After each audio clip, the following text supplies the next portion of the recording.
जब हम सूर्य नारायण भगवान को अर्घ देते हैं, जल चढ़ाते हैं, तो वो जल पृथ्वी पर जब गिरता है तो उसके छींटे हमारे शरीर पर लगते हैं। क्या वो ठीक है?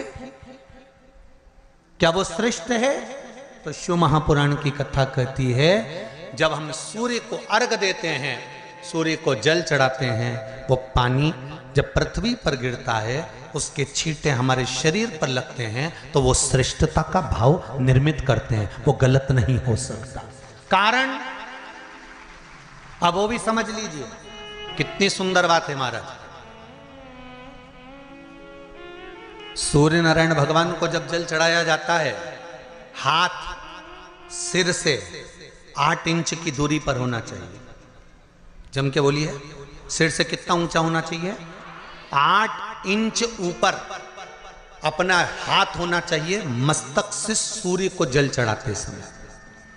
और ना चांदी का, ना स्टील का, ना लोहे का, ना प्लास्टिक का, ना कांच का, ना सोने का कोई बर्तन, ना कांसे का, ना एल्युमिनियम का, ना पीतल का, केवल एक पात्र होना चाहिए, वो है तांबे का। काय का पात्र होना चाहिए? तांबे का पात्र।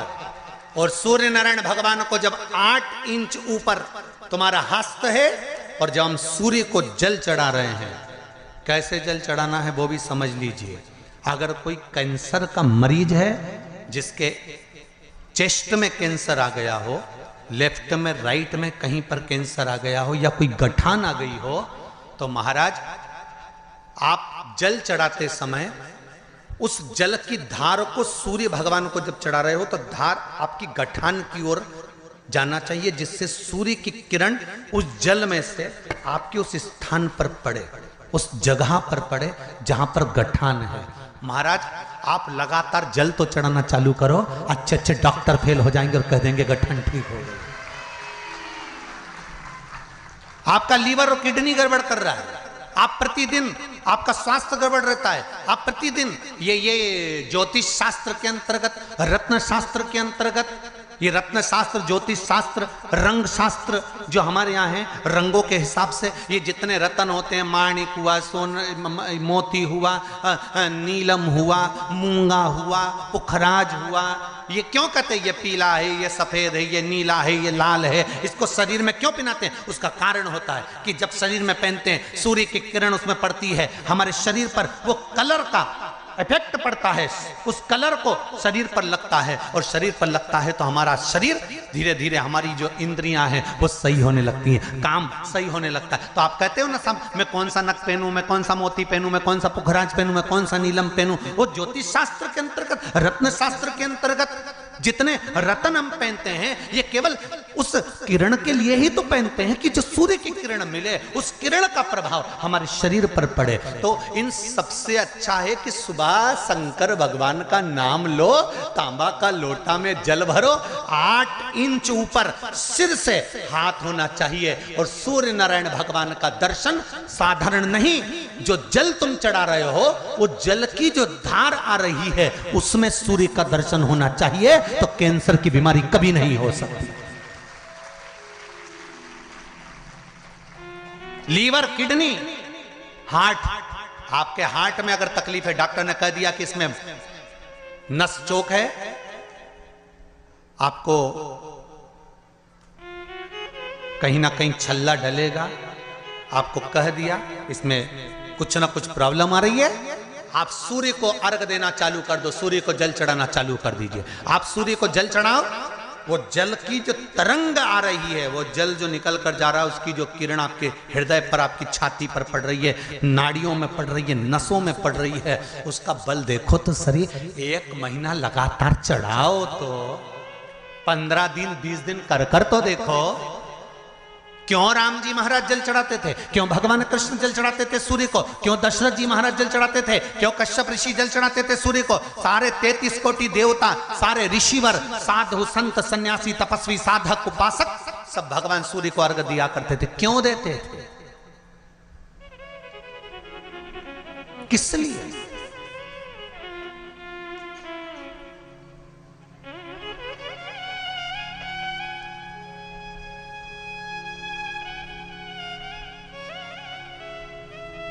सूर्य नारायण भगवान को जल चढ़ाते समय आपके पंजों की एड़ी ऊंची नहीं होना चाहिए, ध्यान दीजिएगा मेरा। आपका पंजा पांव का पूरा की पूरा जमा होना चाहिए भूमि पर। हाथ कितने इंच ऊपर? 8 इंच ऊपर होना चाहिए। जल जो गिरे, सूर्य की किरण, सूर्य का दर्शन उस जल की रोशनी में करना चाहिए। क्या होगा उससे?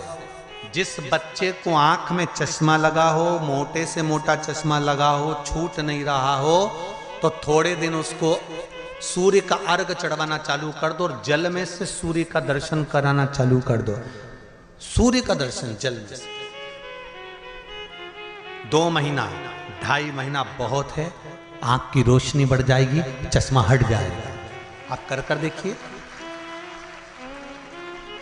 अब एक प्रश्न और खड़ा होता है सूर्य को अर्घ देने का। गुरुजी, पंचदेव पंचायत में सूर्य नारायण भगवान शंकर की पंचायत में हैं।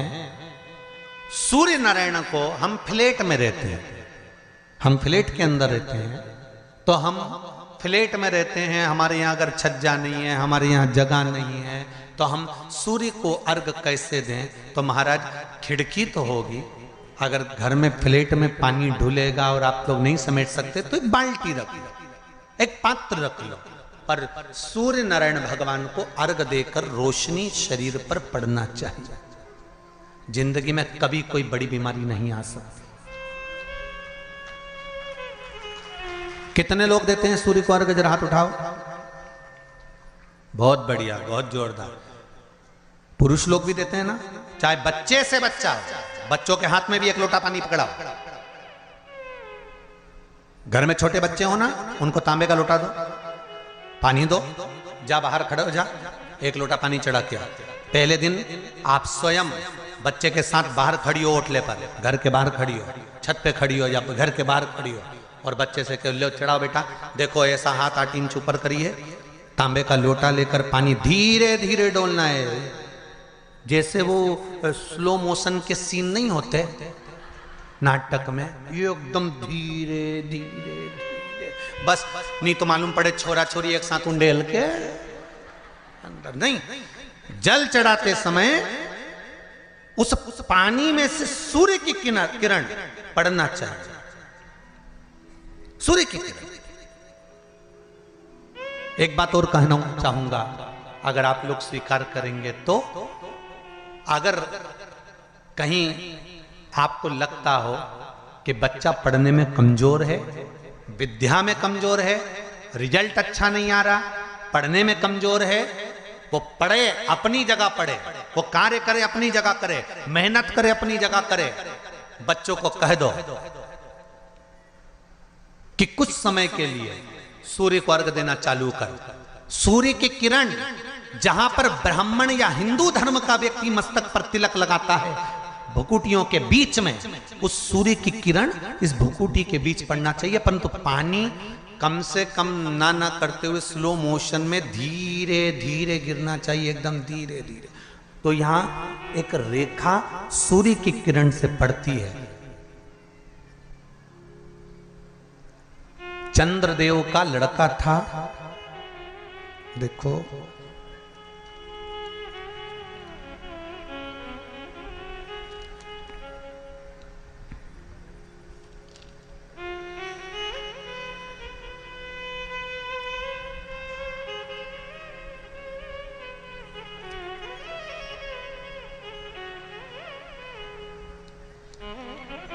चंद्रदेव का लड़का था वर्चा। क्या नाम था? जम के बोलिए जरा। वर्चा। सुंदर प्रसंग है शिव पंचायत, शिव महापुराण का।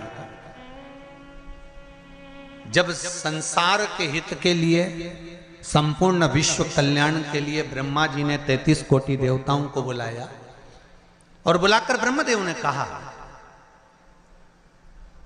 कि हे देवताओं, मृत्यु लोक में, द्वापर में भगवान कृष्ण, भगवान विष्णु कृष्ण के रूप में अवतरित होने जा रहे हैं। सारे देवता अपने अपने पुत्रों के साथ में, अपनी अपनी पुत्रियों के साथ में, पुत्र वधुओं के साथ में, धर्म पत्नियों के साथ में, 33 कोटि देवता द्वापर में रूप रख रख कर आप भी जन्म लो, आप भी प्रकट हो, क्योंकि भगवान कृष्ण सारे देवता जाने लगे, पर चंद्रदेव ने मना कर दिया।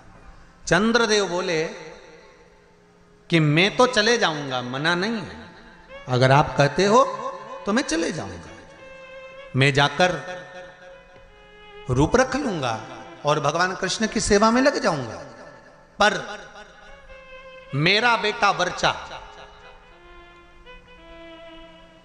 चंद्रदेव कहते मेरा पुत्र वर्चा नीचे नहीं जाएगा।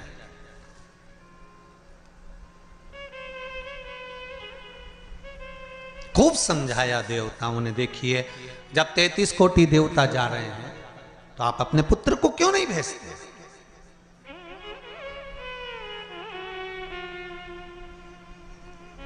शिव महापुराण की कथा एक बड़ा सुंदर बात कह रही है, अच्छी लगे तो रख लेना, नहीं लगे तो जाते जाते कहीं कोई कुंड या तालाब मिले तो उसमें पटक देना। बात तो कहेंगे व्यासपीठ से, अच्छी लगे तो रखो। देवता कह रहे हैं चंद्रदेव वर्चा को, आपके पुत्र को आप मृत्युलोक में भेजो, जनहित के कल्याण के लिए।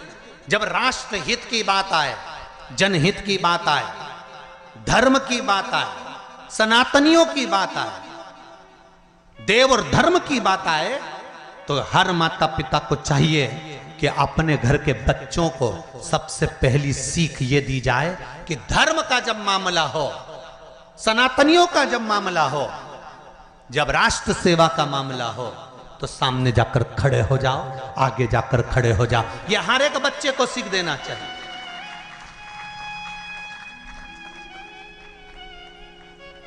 पर हम अपने बच्चों को सीख देते हैं, कहां जा रहा है? अरे मम्मी, और देखो जरा, भगवान के मंदिर में अनुष्ठान चल रहा है, साहू परिवार शिव महापुराण की कथा करवा रहा है, गांव में कथा हो रही है, गांव के अंतर्गत कार्यक्रम चल रहा है, संपूर्ण गांव का कार्य है, तुझे क्या करना जाकर? वो तो उनका काम है ना, चुप बैठ रहे। माता और पिता को चाहिए कि अगर हमारे गांव में अगर आए हैं इतने मेहमान, हमारे गांव में इतने लोग कब आएंगे साहब? ये तो शंकर की कृपा से शिव के रूप में आए हैं, कब आए? बल्कि घर के लोगों को ये चाहिए कि अपने बच्चों से कहे, तेरी परीक्षा हो गई, पढ़ाई हो गई, एग्जाम हो गए, रिजल्ट अपनी जगह आएगा। 7 दिन शिव महापुराण की कथा चल रही है, जाकर पंडाल में सेवा करो, झाड़ू लगाओ, कोई को जरूरत हो पानी पिलाओ, किसी चीज की जरूरत हो तो सेवा करो। 33 कोटि देवता भी शंकर भगवान की सेवा में लगे रहते हैं। तुम खुद देख लो, कल तक यहां पर इतनी तेज गर्मी पड़ रही थी, प्रचंड धूप पड़ रही थी, और आज निकल कर देखो तो चारों तरफ छाए नजर आएगी।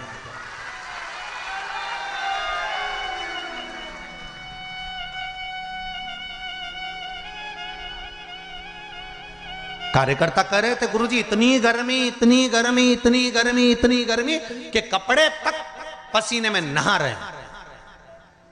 अब बोलो, गर्मी किस किस को लग रही है आज? जम के तो बोलो जरा, लग रही कहीं? सूर्य नारायण भगवान को भी शंकर जी ने कह दिया, जरा छाता लगा ले थोड़ी देर के लिए, 3 घंटा कथा चल रही है। ये शिव कृपा। और पूरे पंडाल में 2 बजे कथा चालू हुई है, और 2 बजे से लेकर अभी जो भी टाइम हो 4:30 बजने वाली है, और उतनी देर में तुम देख लो पूरी जगह छांव ऐसी, सब दूर धूप पड़ रही है, और यहाँ पूरे पंडाल के आसपास ऐसा लग रहा है जैसे भगवान खुद हवा कर रहा, खुद कृपा कर रहा। तो ये शिव कृपा नहीं तो और क्या है? शिव दया नहीं तो और क्या?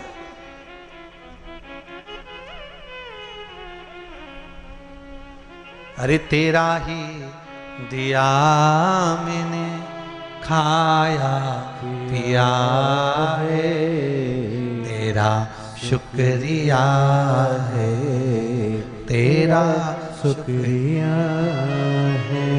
मुझे भोले बाबा ने बहुत दे दिया है, तेरा शुक्रिया है, तेरा शुक्रिया है। जब धर्म हित की बात आए, सनातनियों की बात आए, देव और देवताओं की बात आए, तब हमारे बच्चों को हमें सीख देना है कि आगे बढ़ जा।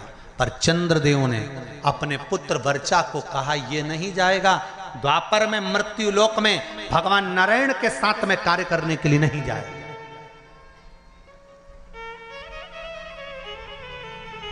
वर्चा को सूचना मिली, वर्चा को खबर मिली।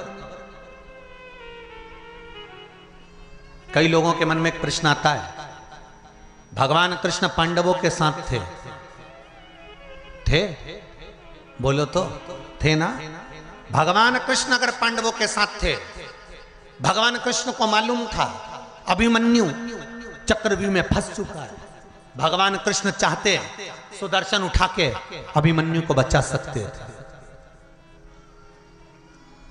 भगवान कृष्ण चाहते तो अभिमन्यु की रक्षा कर सकते थे, भगवान कृष्ण चाहते तो अभिमन्यु को बचा सकते थे, अभिमन्यु की रक्षा कर सकते थे।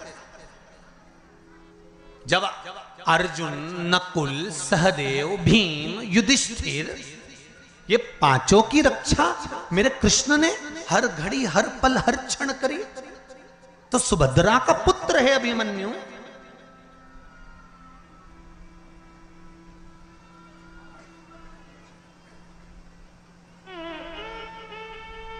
अर्जुन का पुत्र है अभिमन्यु, तो फिर अभिमन्यु की रक्षा क्यों नहीं करी?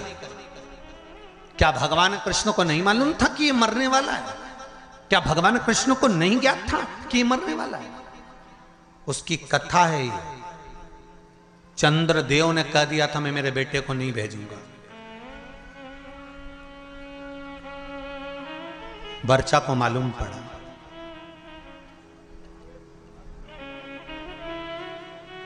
और वर्चा को मालूम पड़ा कि मेरे पिता चंद्रदेव ने मना कर दिया है जनहित के कार्य के लिए, देवहित के कार्य के लिए। क्यों? क्योंकि पुत्र का मोह नहीं छूट रहा, पुत्र आसक्ति नहीं छूट रही।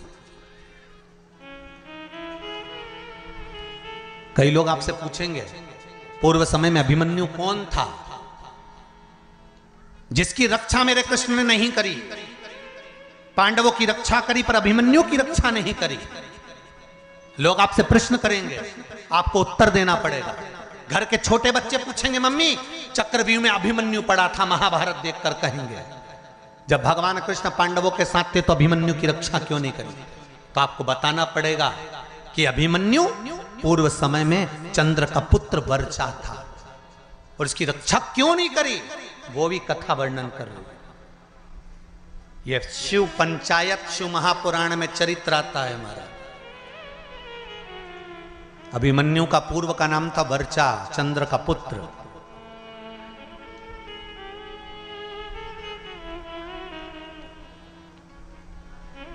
क्या कमी पड़ गई थी, क्यों नहीं करी?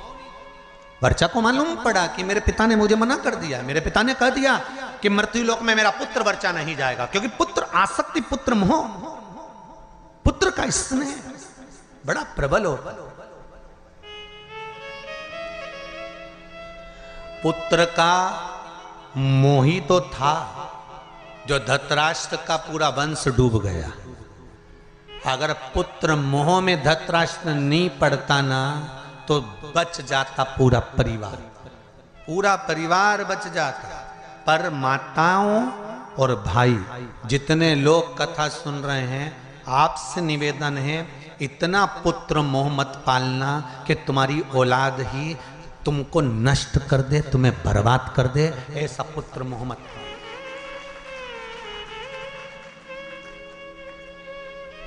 बहुत पुत्र मोह है आज के जमाने में, मेरा बेटा, मेरा बेटा, मेरा छोरा, मेरा छोरा मेरा छोरा, और छोरा छोरा छोरा, और जब आई छबीली फिर काय का छोरा।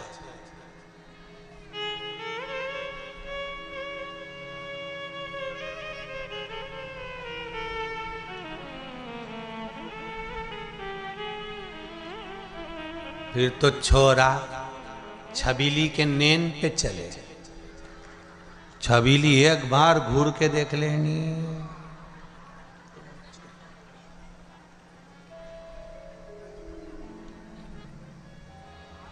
इतना बल।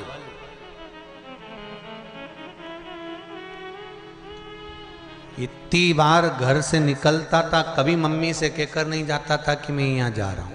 जिस दिन से शादी हुई घरवाड़ी के 50,000 के जाना पड़ता है कि मैं यहाँ जा रहा हूं। अब तुम सोच लो कितना बदलाव आया ब्याह के बाद, शादी के बाद। पहले जाता था तो मम्मी से कहकर नहीं जाता था कि मैं यहाँ जा रहा हूँ, मैं आ रहा हूँ, मैं ये करने जा रहा हूँ। अब शादी होने के बाद अगर घर से जाता है ना तो पहले उसको बताना पड़ता है, नहीं तो 50,000 फोन लगा के पूछ लेती है कहाँ हो। बस इतना बोला ना तो बापड़ा का पसीने की बूंद छा गई। अब भी आया 20 मिनट में, बस पहुंच ही दिया। आ रहे हो वो वाला हाल है ना। एक पत्नी ने पति से कहा कपड़े पड़े हैं बाथरूम में,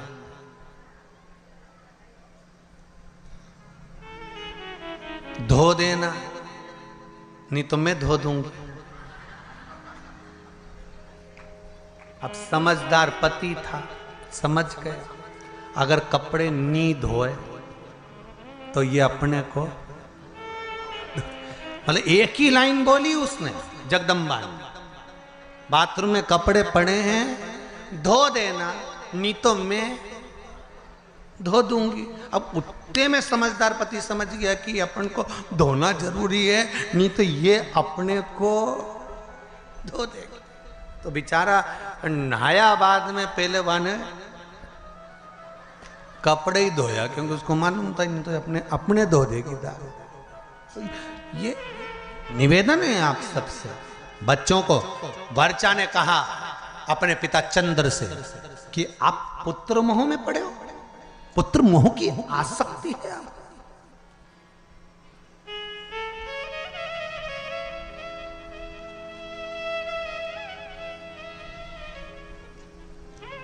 पुत्र मोह की आसक्ति।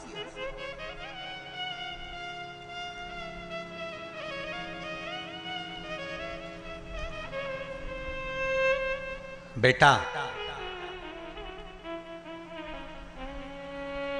मैं नहीं चाहता कि मृत्यु लोक में तुम द्वापर में भगवान विष्णु के साथ नीचे लीला करने के लिए जाओ, क्योंकि नीचे मैं जानता हूं युद्ध होने वाला है और युद्ध होगा और सब समाप्त होगा।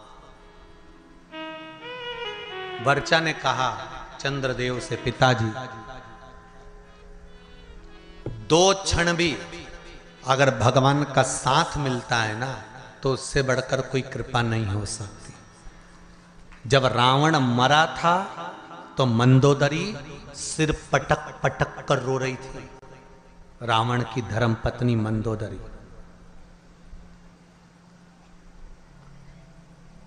तो भगवान राम ने मंदोदरी से जाकर कहा, मंदोदरी तुम राजमाता हो,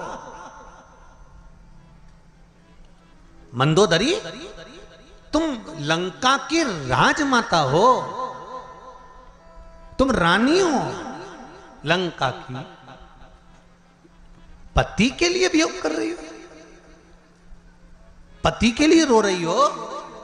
मंदोदरी कहती है कौन कहता है कि मैं पति के लिए रो रही हूं। मंदोदरी कहती है क्या आप मुझे अज्ञानी समझते हो। मंदोदरी राम जी से कहती है क्या मुझे आप अज्ञानी समझते हो। भगवान ने पूछा क्यों। मंदोदरी कहती है यह अज्ञानता की बात है कि किसी के मरने पर रोया जाए। आया है सो जाएगा राजा रंक फकीर, एक सिंहासन चढ़ गया दूसरा गया बंद जंजीर। ये तो संसार सागर है, जो आया है उसको जाना है। कोई अच्छे से जाएगा, कोई बुरे से जाएगा। मरना तो सबको है, चाहे तुम बादाम खाओ चाहे रोटी खाओ। राख का ढेर सबका बनना। कहीं की ब्यूटी क्वीन भी होगी ना, उसके मरने के बाद राख क्वीन नहीं होगी।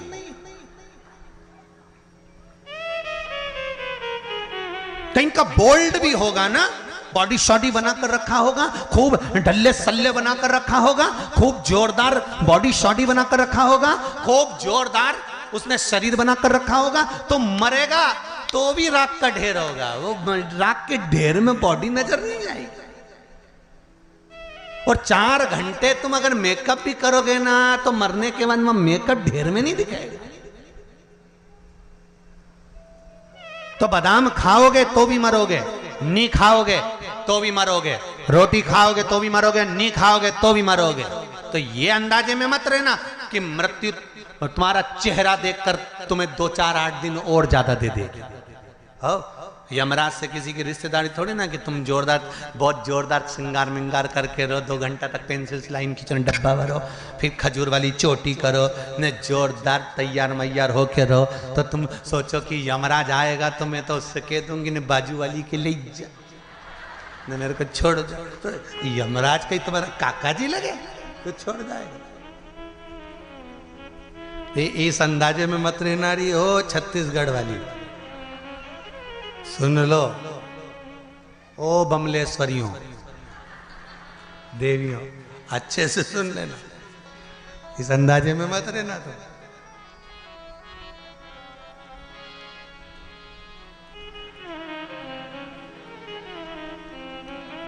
अरे महाराज, राम के बिना हरि नाम के बिना, नाम के बिना हरे, नाम के बिना जल जाए जीवा पापड़ी हरि, नाम के बिना जल जाए जीवा पापड़ी हरि, नाम के बिना जल जाए जीवा पापड़ी हरि, नाम के बिना जल जाए जीवा पापड़ी हरि, नाम के बिना जल जाए जीवा पापड़ी हरि, नाम के बिना। हर हर महादेव हर। वर्षा ने कहा, पिताजी तुम्हारा ये मोह ये ठीक नहीं है। अगर ये मोह ठीक नहीं, ये आसक्ति पुत्र के प्रति ये ठीक नहीं है, ये मोह ठीक नहीं है। कहा, समझाया, भले थोड़े क्षण के लिए, कुछ देर के लिए मुझे भगवान विष्णु का संग मिले, उनका सानिध्य मिले,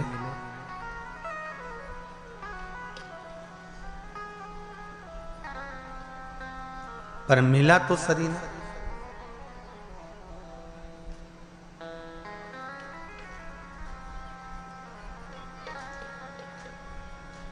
कुछ देर का सानिध्य अगर हमको अच्छा मिल रहा है, कुछ देर का सानिध्य,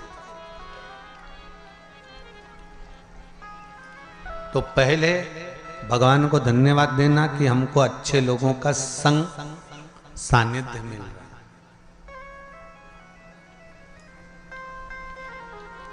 वर्षा ने कहा, चंद्रदेव के पुत्र बोले, आप चाहते हो कि मैं आपके करीब में रहूं, पर मैं चाहता हूं कि अगर मेरे नारायण भगवान विष्णु कृष्ण अवतार लेकर जा रहे हैं, लेने जा रहे हैं, तो मैं 2 क्षण उनका सानिध्य प्राप्त करूं, भले 2 क्षण के लिए जाऊं, पर जाऊं।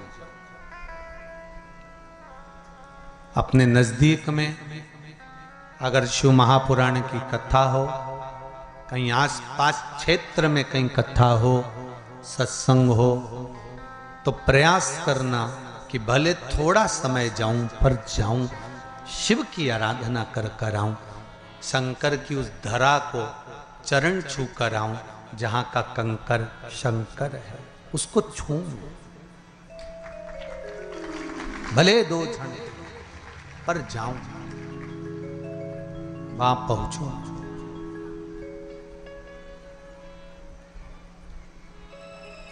अविरल भक्ति को मैं प्राप्त करूं।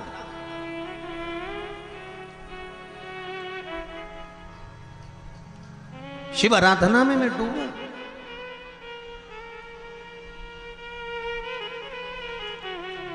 वर्चा, मुझे जाना है, पर पुत्र, मैं तुझे भेजने से पहले देवताओं से बात करूंगा।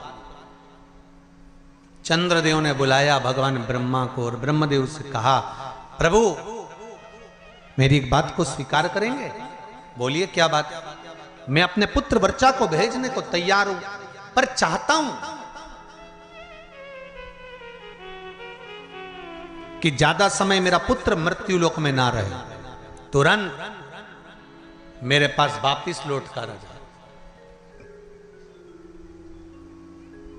ब्रह्मा जी ने कहा तथास्तु।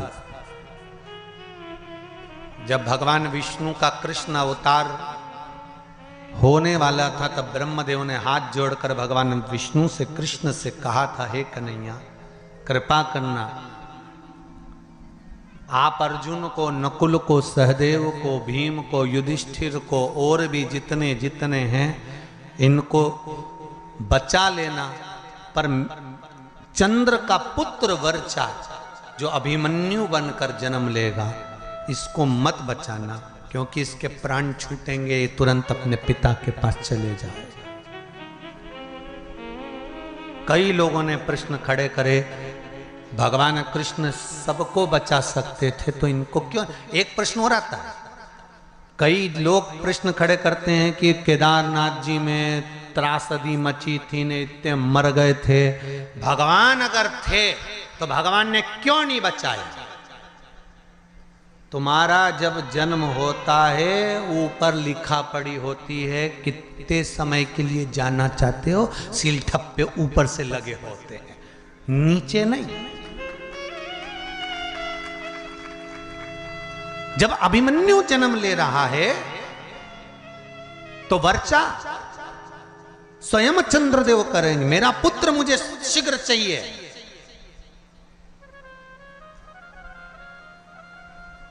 अच्छे कार्य में, जनहित में, राष्ट्रहित में, धर्महित में,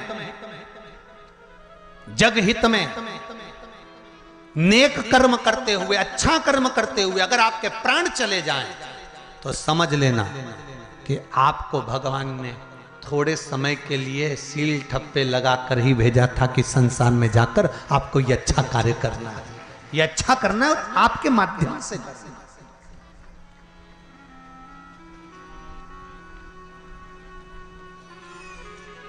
जाओ आप ये कर्म करो। वर्चा अभिमन्यु बनकर जन्मे, आए, कर्म करा, स्वयं भगवान कृष्ण को ध्यान में था कि अभिमन्यु को घेर लिया गया है, इसको छुड़ाना चाहिए, पर नहीं छुड़ाया। अर्जुन ने कहा मेरा पुत्र मर रहा था और आपने बचाया नहीं। भगवान के कैसे बचाऊं, क्योंकि ऊपर से लिखा पढ़ी कर कर आया था कि मैं थोड़े समय के लिए जाऊंगा, थोड़े समय के लिए जाऊंगा और जाकर ये कार्य करूंगा। तो फिर थोड़े समय के लिए आया,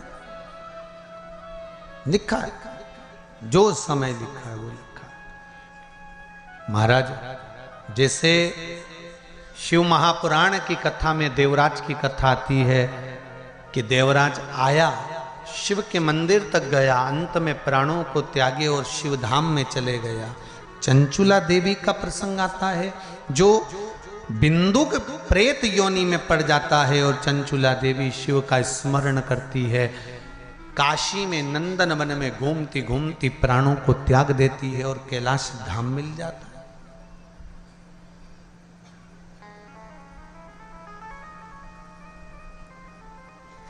कैलाश धाम मिल गया उनको। तब वहां पर भी उसको सुख नहीं मिलता, क्योंकि पति स्मरण में आता। इसकी गति क्या है? मेरा पति चोरी कर कर लाया, कपट कर कर लाया, छल कर कर लाया, बेईमानी कर कर लाया, प्रपंच कर कर लाया, ला ला कर मुझे दिया, पर उसको प्रेत की योनि मिल गई। भोग तो मैंने भोगा है ना, उसको प्रेत की योनि मिल गई। उस प्रेत योनि से उसको छुड़ाना, उस प्रेत योनि से उसको मुक्त करना। तो उसने देवाधिदेव महादेव से प्रार्थना कर कर फिर तुमरुका जी से शिव महापुराण की कथा सुनना चाहिए।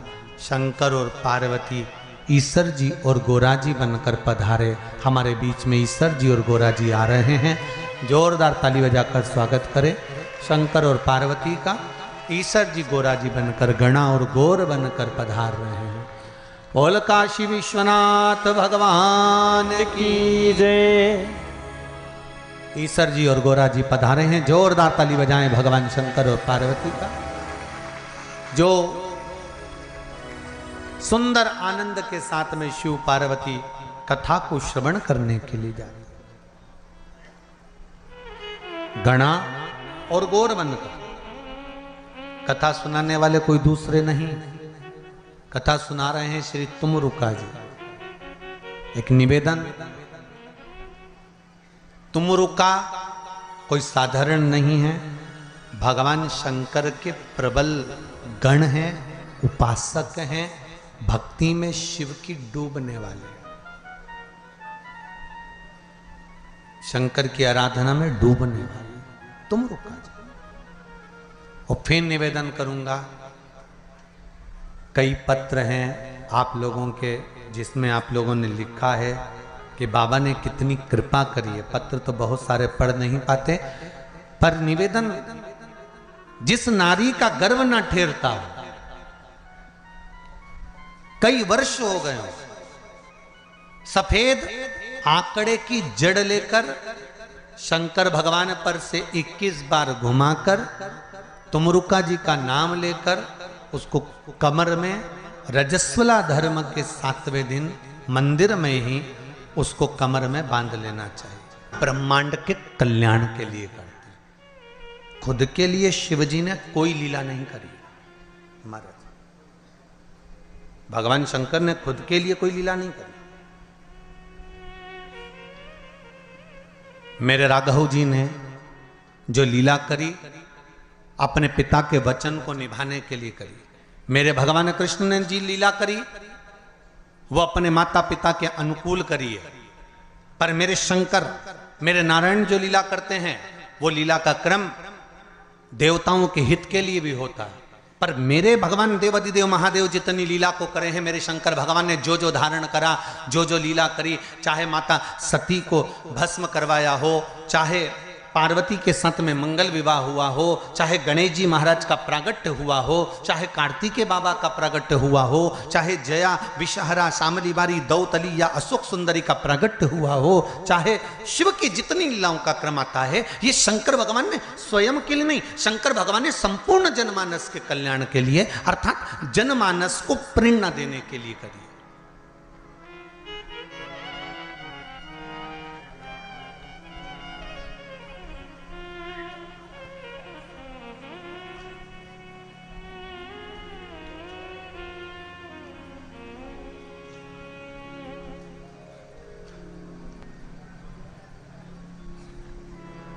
पार्वती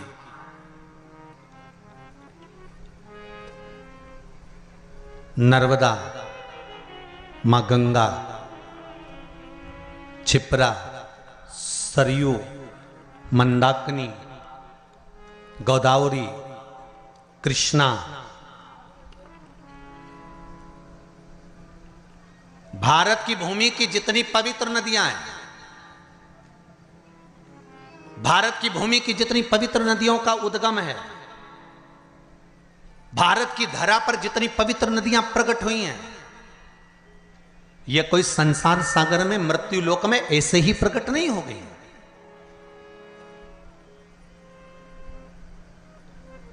देव अधिदेव महादेव के पास में बारंबार सारी नदियों के लिए प्रागट्य के लिए निवेदन किया गया, पंचायत में ये सिद्ध किया गया, तब जाकर इन नदियों को प्रकट किया गया।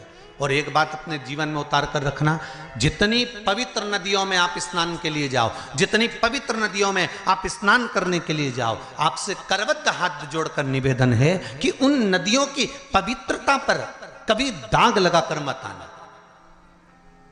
परंतु आप और हमने सारी पवित्र नदियों को गंदा कर कर रखा है, सारी पवित्र नदियां।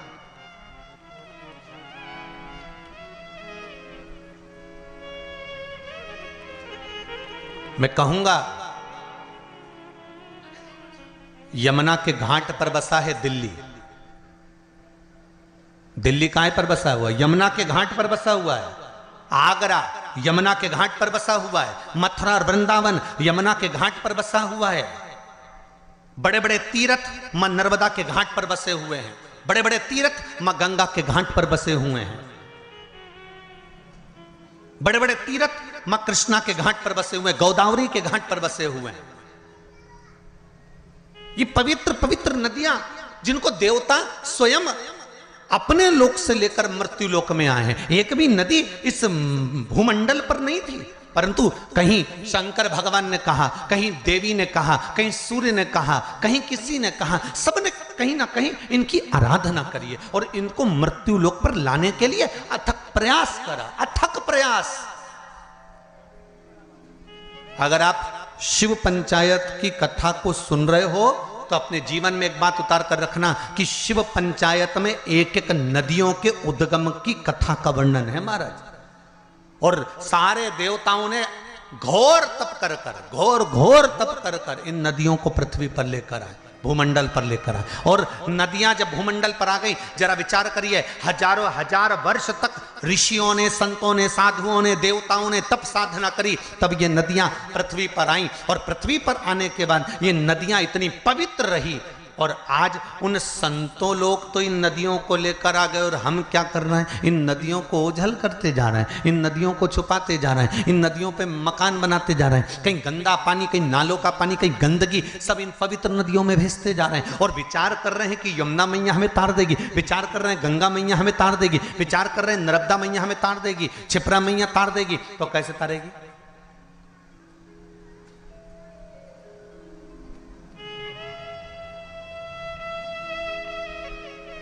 आपके जीवन को सुख देने के लिए। मेरे को साहू जी बता रहे थे,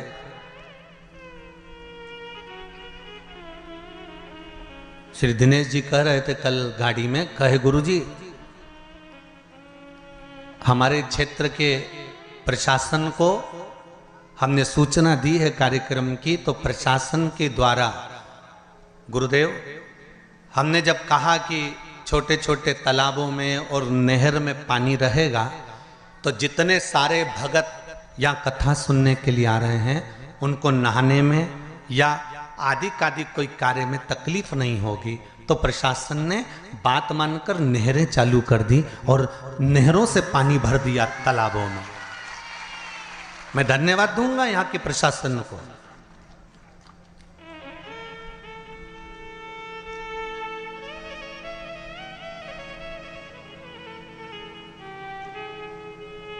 जिन्होंने नहरें चालू कर दी कि भगत लोग, अगर इस छोटे से गांव में जब इतनी बड़ी कथा हो रही है, इतना बड़ा पंडाल लगा हुआ है, इतने जनमानस, और विश्वास नहीं था कि आज पहले दिन इतने जंगल के अंदर गांव, गांव के अंदर गांव, गांव के अंदर गांव। हम भी गाड़ी में पूछते रहे इनसे कि हम सीहोर से चले भोपाल, भोपाल से उतरे कौन सा गढ़, डोंगरगढ़, माँ भमलेश्वरी के दरबार, और डोंगरगढ़ से फिर चले तो निकलते निकलते निकलते निकलते वो महाराज छुरिया है। अब हम समझे कि छुरिया ही हलकोसा होगा, हलकोसा ही छुरिया होगा। भाई हमारे यहाँ जैसे नाम होता है ना, जैसे किसी का नाम बोल देते थे क्या बहरू और नाम उसका दूसरा था कमल किशोर या राम किशोर, तो उसका घर का नाम दूसरा। तो हम सोचे हो सकता छुरिया का नाम ही हलकोसा होगा, हलकोसा का नाम ही छुरिया होगा। पर यहाँ आते आते मालूम पड़ा कि डोंगरगढ़ से निकले, फिर यहाँ से निकलते निकलते निकलते निकलते आगे पहुँचे तो मालूम पड़ा वहाँ से छुरिया तो उधर निकल गया, हलकोसा इधर निकल गया। अब हलकोसा भी आते आते आते आते ये पास के गांव के लोग वो गाड़ियों को उधर घुमा के ले गए। तो मैं स्कूल के बाहर पड़ा तो दूसरा गांव था, तो हमने जजमान से फिर पूछा क्यों जी अभी हलकोसा नहीं आया, बस 2 किलोमीटर दूर है। हमने कहा तुम कहते कहते तो 25 लिया है।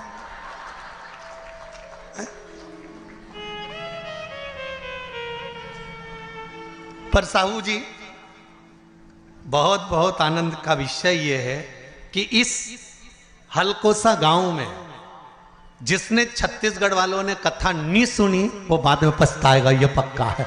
इतनी शांति, इतनी शीतलता, इतना आनंद भरा हुआ है इस गांव के अंतर्गत। शांति और शीतलता और एक आनंद,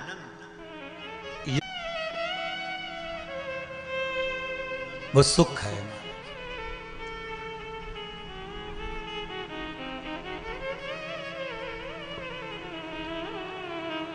पवित्र पवित्र नदियों का उद्गम हमारे यहाँ शिव महापुराण में वर्णन है महाराज। तो मेरा निवेदन है जितना सबका ध्यान रखा जाए उतना ध्यान पवित्र नदियों पर भी दिया जाए। जितनी जितनी पवित्र नदियां हैं उन पर हमारा ध्यान केंद्रित होना चाहिए, केंद्रित। करोड़ों रुपए नदियों की सफाई पर खर्च हो जाते हैं, पर पता नहीं पड़ पाता कि वो नदी की सफाई हुई कि रुपए की सफाई हुई।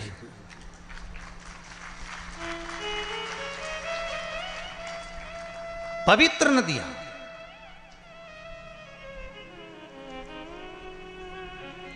चाहे गंगा हो, यमुना हो, सरयू हो, क्षिप्रा हो, सरस्वती हो, ये सब मेरे देवादिदेव महादेव ने जिनको प्रकट करा है, इन नदियों को लेकर आए। जैसे जीजी ने प्रश्न करा कि शिव आ जन्मा है, शंकर आ जन्मा है, तो उनकी बहन कैसे हुई? शिव महापुराण की कथा कहती है कि भगवान शंकर को एक दूषण नाम के राक्षस का संहार करना था जो ब्राह्मण के बच्चों का रक्त निचोड़कर पी रहा था। तो शिव लीला करने के लिए एक नदी को प्रकट करना चाहते हैं।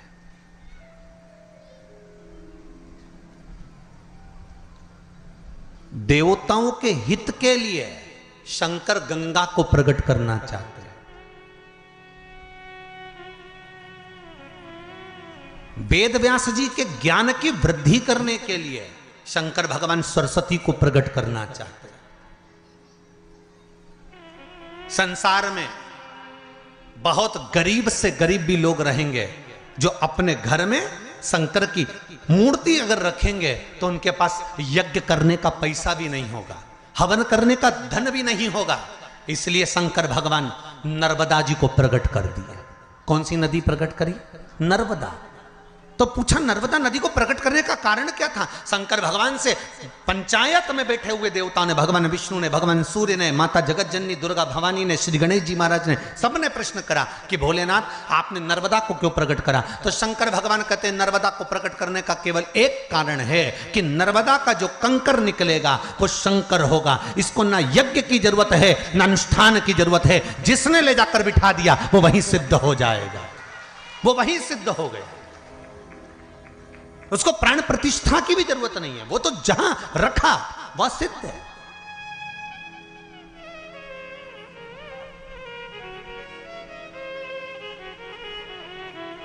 मेरा भोला शिव शंकर ओघड़दानी दयालु दातार संपूर्ण विश्व के कल्याण के लिए लीला करता है। इसलिए नर्मदा का कंकर शंकर कर दिया।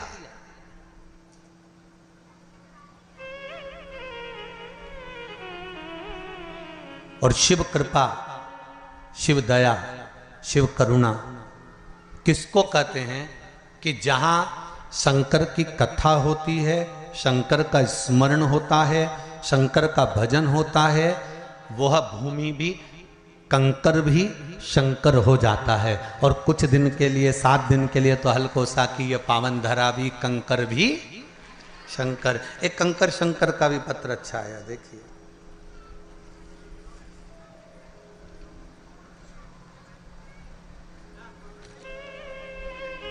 दीपक साहू, रूवा, रूवा लिखा है, रवा लिखा है, देख लेना है, रूवा, हाँ, जिला दुर्ग, छत्तीसगढ़। आपने, आप तो पास में ही है, जरा माइक पहुंचाइए, कॉर्डलेस दीजिए।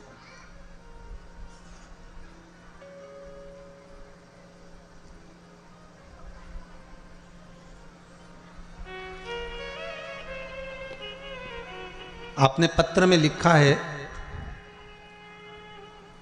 गुरुदेव, रुद्राक्ष महोत्सव चल रहा था कुबेरेश्वर धाम पर, और रुद्राक्ष महोत्सव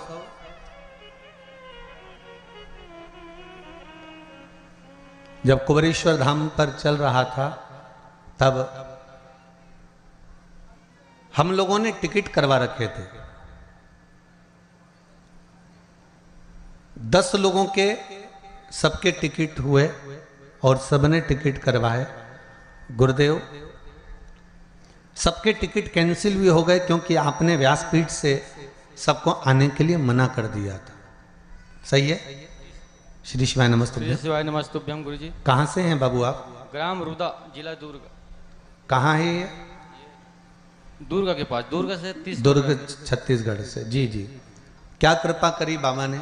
जी, जैसे ही मैं कुबेश्वर धाम से आया, मेरा काम पेंटिंग का काम करता हूँ। आपका टिकट कैंसिल नहीं हुआ था क्या? हो गया था। हो गया? नहीं हुआ था टिकट मैं टिकट कैंसिल करने के लिए स्टेशन गया, जहाँ से टिकट कैंसिल करवाया वहाँ गया, बिलासपुर। आवाज बढ़ाइए बाबू। हाँ, मैंने टिकट कैंसिल करने के लिए स्टेशन गया और जहाँ से करवाया वहाँ गया, वहाँ से भी नहीं हुआ तो बिलासपुर फ़ोन लगाया। मेरे दोस्त रेलवे में हैं, बोले आपका टिकट कैंसिल नहीं हो पा रहा है। तो मैं सोच में पड़ गया कि मैं क्या करूं जी।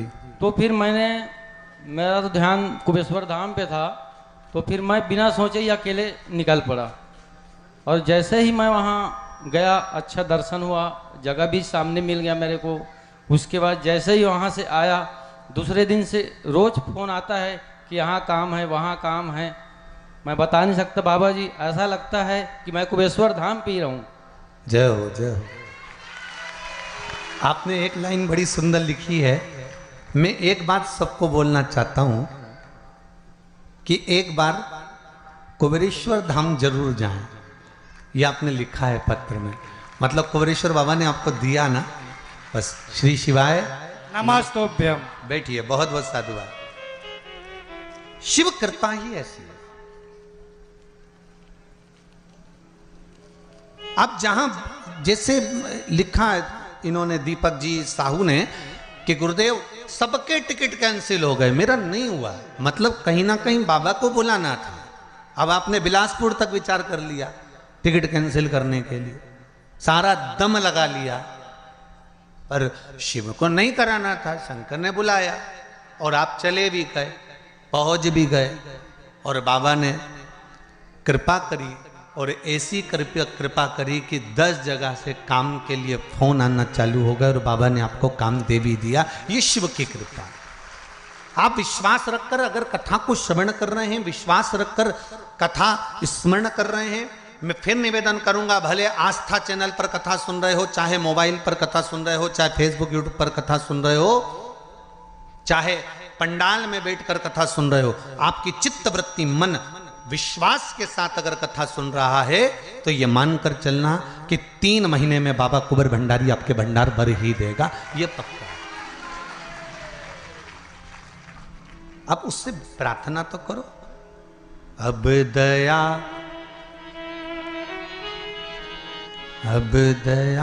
करो,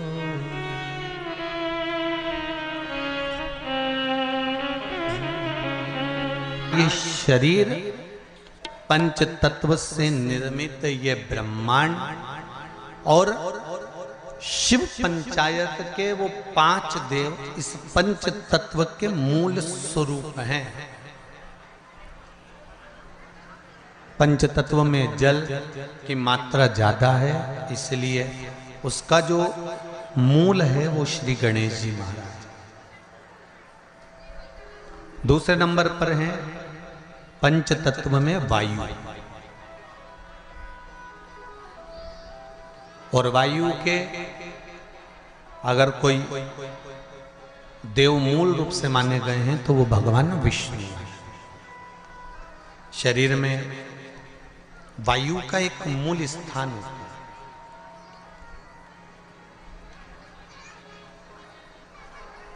जैसे कई लोग कहते हैं गुरुजी आप कहते हो कि कथा सुनना चाहिए, कथा पंडाल में जाना चाहिए या कथा श्रवण करना चाहिए, चाहे चैनल पर सुनो चाहे कहीं पर भी सुनो, पर कथा सुनो।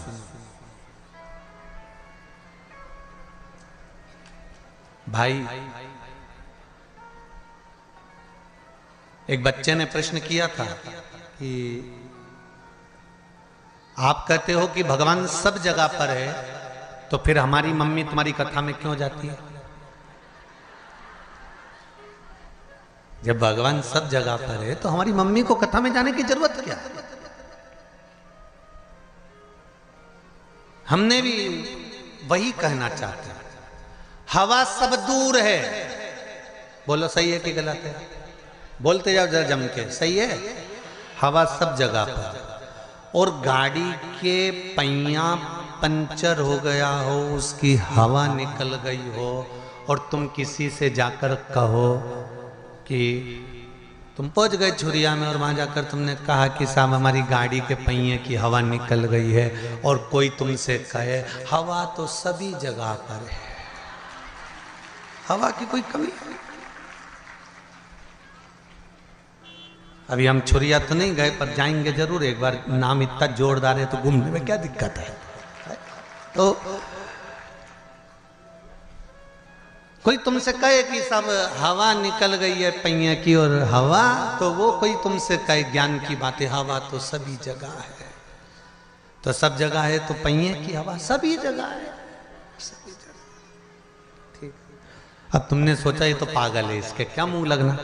फिर किसी के पास गए, वहां जाकर तुमने कहा भैया हवा हमारी गाड़ी के पहिए की हवा निकल गई, तो वो तुमसे कि हवा तो अच्छे अच्छे की निकल जाती है।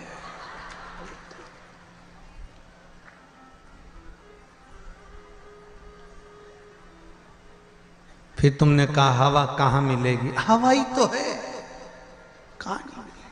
सब जगह हवा है। मनुष्य में भी हवा भरी हुई है। ओहो, 4-5 जगह गए और हवा कहीं पूछा, फिर कहीं गए, आप गाड़ी के पहिए की हवा निकल गई, हवा कहाँ मिलेगी?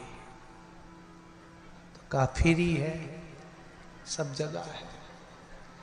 अब कई लोग कहते हैं गुरुजी शंकर जी पे जल चढ़ाकर पीने से बीमारियां चली जा रही है, शंकर जी पे जल चढ़ाकर आचमन करने से गांठों गठान गल जा रही है। ऐसा कैसे हो सकता है? उसका कारण केवल इतना है, जब हम शंकर भगवान पे जल चढ़ाते हैं, गंगा, यमुना, सरस्वती, कावेरी, नर्मदा, सब जल चढ़ाते से पूरी नदियों का जल उस जल में आ जाता है। पार्वती जी का हस्त कमल, जया, विषहरा, शामली, दौतली, सबका जल उसमें मिल जाता है। अशोक सुंदरी और गणेश कार्तिकेय का जल उसमें प्राप्त हो जाता है, और जब हम जल का पान करते हैं तो हमारा रोग धीरे धीरे समाप्त हो जाता है। उस जल की पवित्रता का एक पत्र है, देखिए। कुछ महीनों बाद डॉक्टरों ने तो कहा था कि संतान का सुख नहीं हो सकता, पर कुछ ही महीनों बाद गर्भ ठहर गया। तभी मैं थोड़ा डर गई, ना जाने क्या होगा। डॉक्टर के पास गई, डॉक्टर को दिखाया तो उसने कहा गर्भ ठहर गया, पर बच्चे को खतरा है। ये जानकर मैंने शंकर जी के मंदिर में जाकर जल चढ़ाना प्रारंभ करा, महादेव पर भरोसा कर कर शिव के। अब देखो, कई लोग कहते हैं कि गर्भवती नारी को मंदिर नहीं जाना चाहिए। शिव पुराण कहती है गर्भ अवस्था में अगर बच्चा है तो शंकर के मंदिर में 1 लोटा जल रोज चढ़ाओ, शंकर भगवान तुम्हारे गर्भ की रक्षा करेंगे। मैंने शिव को जल चढ़ाना प्रारंभ करा, बाबा की ऐसी कृपा हुई, 22 दिसंबर 2024 को स्वस्थ पुत्र ने जन्म लिया और मेरे बाबा ने मेरे ऊपर कृपा। जिस रुद्राक्ष को हम सीहोर से लेकर आते हैं, कुबरेश्वर बाबा के धाम से लेकर आते हैं, तांबे के कलश में उसको गलाते हैं और पानी को शंकर जी पे चढ़ाकर उसका आचमन करते हैं। जिसके शरीर पर रोग होता है, तकलीफ होती है, कमर में, घुटने में या शरीर में कहीं ना कहीं दर्द होता है, तो वो गले में धारण करते हैं। स्त्री हो, पुरुष हो, बेटी हो, बेटा हो, सब रुद्राक्ष को धारण कर सकते, सब। एक तुलसी और एक रुद्राक्ष कभी अपवित्र नहीं होते, कभी अपवित्र नहीं होते। कई लोग कह देते हैं रुद्राक्ष को शमशान में चले गया, अपवित्र हो गया। कई लोगों ने कह दिया रुद्राक्ष वहां चले गया, अपवित्र हो गया। तुलसी की माला अपवित्र हो गई, तुलसी अपवित्र हो गई। तुलसी और रुद्राक्ष कभी अपवित्र नहीं होते।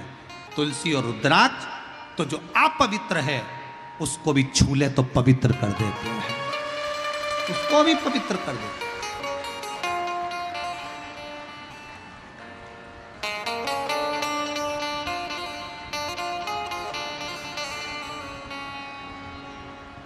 सीहोर में जिस रुद्राक्ष को आप लोग लेकर आते हो, वहां से झोली पसार कर, मांग कर, कंकर शंकर की भूमि पर पहुंचकर रात्रि विश्राम कर कर सुबह बाबा से जल चढ़ाकर प्रार्थना कर कर रोग मुक्ति के लिए लोग, शरीर कष्ट से निवारण के लिए लोग रुद्राक्ष लेकर आते हैं। रुद्राक्ष, कई लोग कहते हैं गुरुजी रुद्राक्ष तो नेपाल में भी बहुत है, काशी में भी बहुत है, सारी दुनिया में रुद्राक्ष है, पर सीहोर का रुद्राक्ष ही इतना बल क्यों रखता है, इतना प्रबल क्यों होता है? हम कहेंगे सीहोर का रुद्राक्ष आपको जो दिया जाता है उसको गंडकी रुद्राक्ष कहते हैं। जब बाबा धाम में वो पहुंचता है, कुबरेश्वर धाम में, उस रुद्राक्ष के एक मुखी से लेकर 21 मुखी तक जो मंत्र शिव महापुराण की कथा में, स्कंद पुराण में जो वर्णन किए जाते हैं, उन मंत्रों के द्वारा उन रुद्राक्षों को शिवरात्रि के समय पर जो रुद्राक्ष महोत्सव होता है उस समय पर उसको बाबा के उन मंत्रों को अभिजीत कराया जाता है, अभिमंत्रित किया जाता है।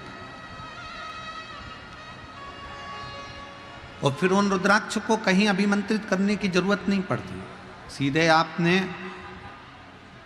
कुबरेश्वर धाम से लेकर निकले और वहीं से आप उसका प्रयोग करना प्रारंभ कर सकते हो, वहीं से उसको धारण कर सकते, करना चाहिए।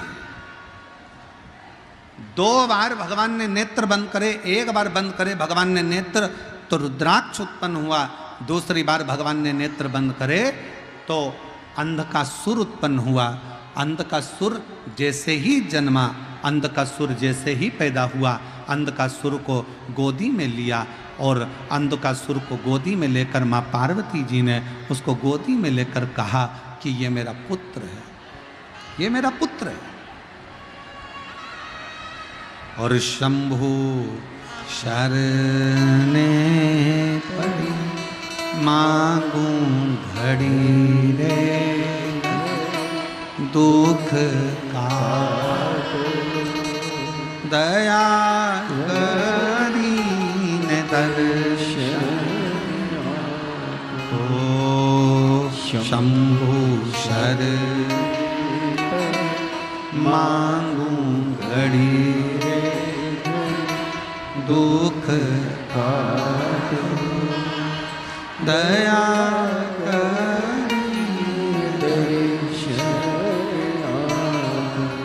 पार्वती जी गोदी में लेकर उसको एक पुत्र का भाव देने लगे। पार्वती जी ने उसको गोदी में लिया और अपना बेटा मानने लगे। और शिव जी कह रहे हैं पार्वती सुनो, इस अंधकासुर को समुद्र में डाल दो, फेंक दो इसको समुद्र के अंदर। पार्वती जी बोली प्रभु आपके नेत्र बंद करने से रुद्राक्ष का पौधा उत्पन्न हुआ रुद्राक्ष उत्पन्न हुआ, उसको तुमने अपने गले में धारण कर लिया। रुद्राक्ष का पौधा उत्पन्न हुआ, रुद्राक्ष उत्पन्न हुआ तो तुमने उसको अपने गले में धारण कर लिया। और नेत्र बंद करने से जो अंधकासुर उत्पन्न हुआ उसको समुद्र में फेंकने की बात कहते हो, समुद्र में डालने की बात कहते हो। ये कहां की रीति है? शिव जी कह रहे हैं पार्वती सुन, इस रुद्राक्ष को जिसको मैंने प्रकट किया कलयुग में, कलिकाल में, जिस रुद्राक्ष को मैंने नेत्र बंद कर कर खुद ने प्रकट करा, इस अंधकासुर को मैंने प्रकट नहीं किया। ये अंधकासुर तो तुमने आंखों पर हाथ रखा, नेत्र मेरे बंद करे, अपने हाथों से जब तुमने नेत्र बंद करे तब जाकर जो बालक प्रकटा वो अंधकासुर हुआ। इसको मैंने प्रकट नहीं करा है। जब किसी व्यक्ति के नेत्र दबाए जाते हैं तो उसमें से आंसू निकलना प्रारंभ हो जाते हैं। बहुत देर तक नेत्र को जब दबा कर रखोगे, बहुत तेज दबाओगे तो आंख में से आंसू निकलेगा। वो आंसू आंखों से रोया हुआ आंसू नहीं है, वो आंसू आंखों से खुशी का आंसू नहीं है, वो आंसू तो उसको कष्ट मिला तो निकला। भगवान शंकर कहते हैं मैंने रुद्राक्ष को स्वयं अपने अश्रु से, खुशी के अश्रु से, प्रेम के अश्रु से अपना पुत्र मानकर उसको प्रकट किया है जो जनमानस का कल्याण करेगा, जो पूरे जगत का, पूरे जनमानस का कल्याण करेगा, पूरे जगत का कल्याण करेगा। वासु पूरे जगत का कल्याण करने वाला है। वह रुद्राक्ष पूरे जगत का कल्याण करने वाला है। और ये अंधकासुर जो पैदा हुआ है, ये अंधकासुर जगत का कल्याण नहीं करेगा, जगत को कष्ट देगा। और केवल जगत को कष्ट नहीं देगा, अपने माँ बाप को भी कष्ट देगा।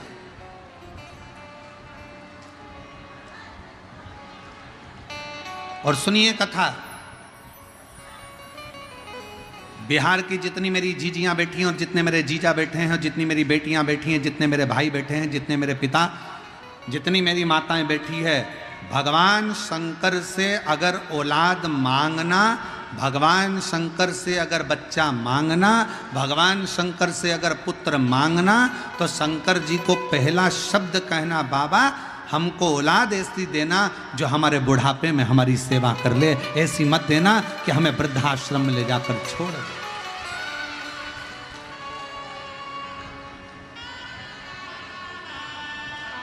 ऐसी औलाद नहीं चाहिए।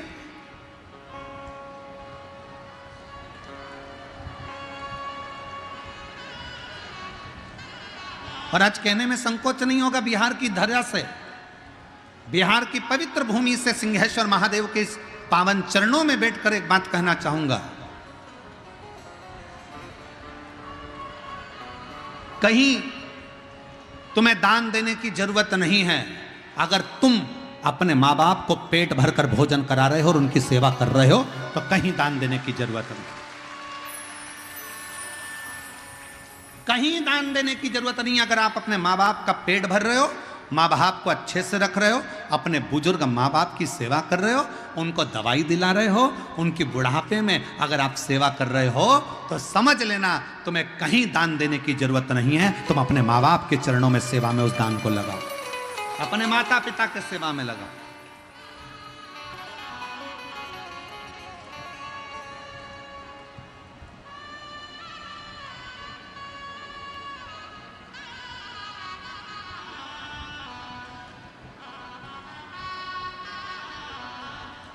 पहले भारत की भूमि पर गौशालाएं थी क्या?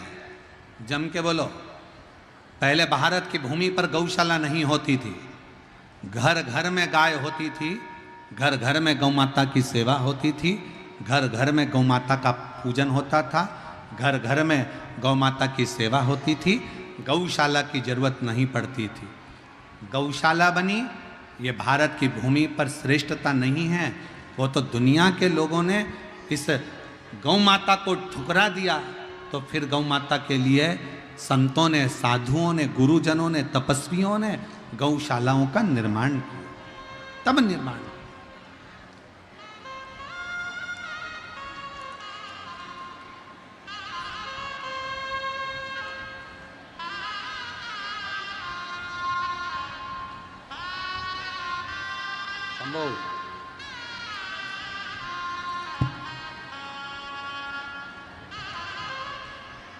शंभो। एक बार जोरदार ताली बजाकर स्वागत करें, बहुत सालों के बाद संतान का।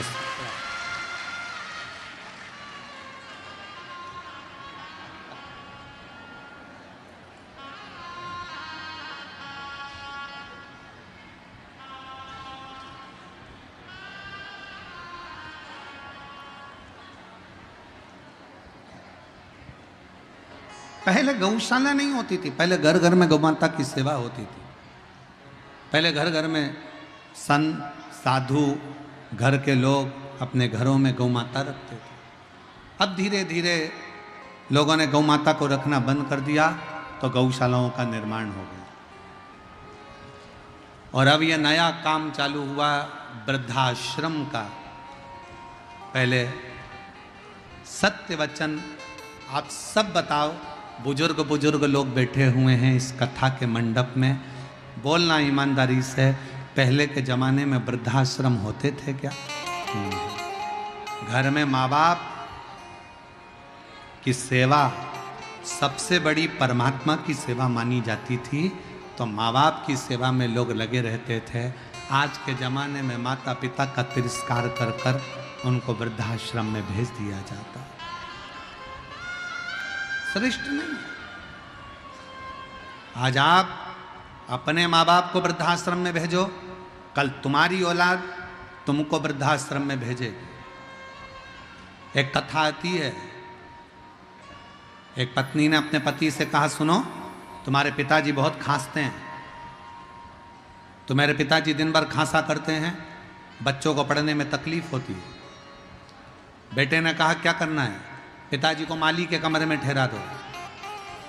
आगे माली का कमरा था, पीछे पिताजी के लिए माली का कमरा साफ करवा दिया, चौकीदार का कमरा साफ कराकर उसमें पिताजी को रख दिया। पिताजी से कहा, पिताजी तुम माना मती, तुम्हारी बहू तुम्हारे लिए भोजन लेकर आएगी, तुम्हारी बहू तुम्हारे लिए चाय लेकर आएगी, ये घंटी है, इस घंटी को बजा देना, तुम्हारी बहू तुम्हारे लिए खाना लेकर आ जाएगी। ठीक है बेटा, ठीक है। पिताजी ने घंटी बजाई, बहू चाय लेकर आई, पिताजी ने घंटी बजाई, बहू भोजन लेकर आई। एक बार चलते चलते समय निकल गया और 20-22 दिन बाद पिताजी ने घंटी बजाई पर बहू नहीं आई। खूब बजाई, नहीं। बेटे ने कहा था तुम अंदर कमरे में मत आना, घंटी बजाना। घंटी बजाते बजाते पिता प्यासा चक्कर खाकर जमीन पर गिर गया। शाम को ऑफिस से बेटा आया, उसने अपनी पत्नी से कहा, क्यों पिताजी को चाय भोजन पानी दिया, क्यों उन्होंने घंटी नहीं बजाई? उनके पास रखा होगा, उन्होंने घंटी नहीं बजाई, उनके पास रखा होगा। बेटा दौड़कर बाप के कमरे में गया तो बाप तो जमीन पर पड़ा था।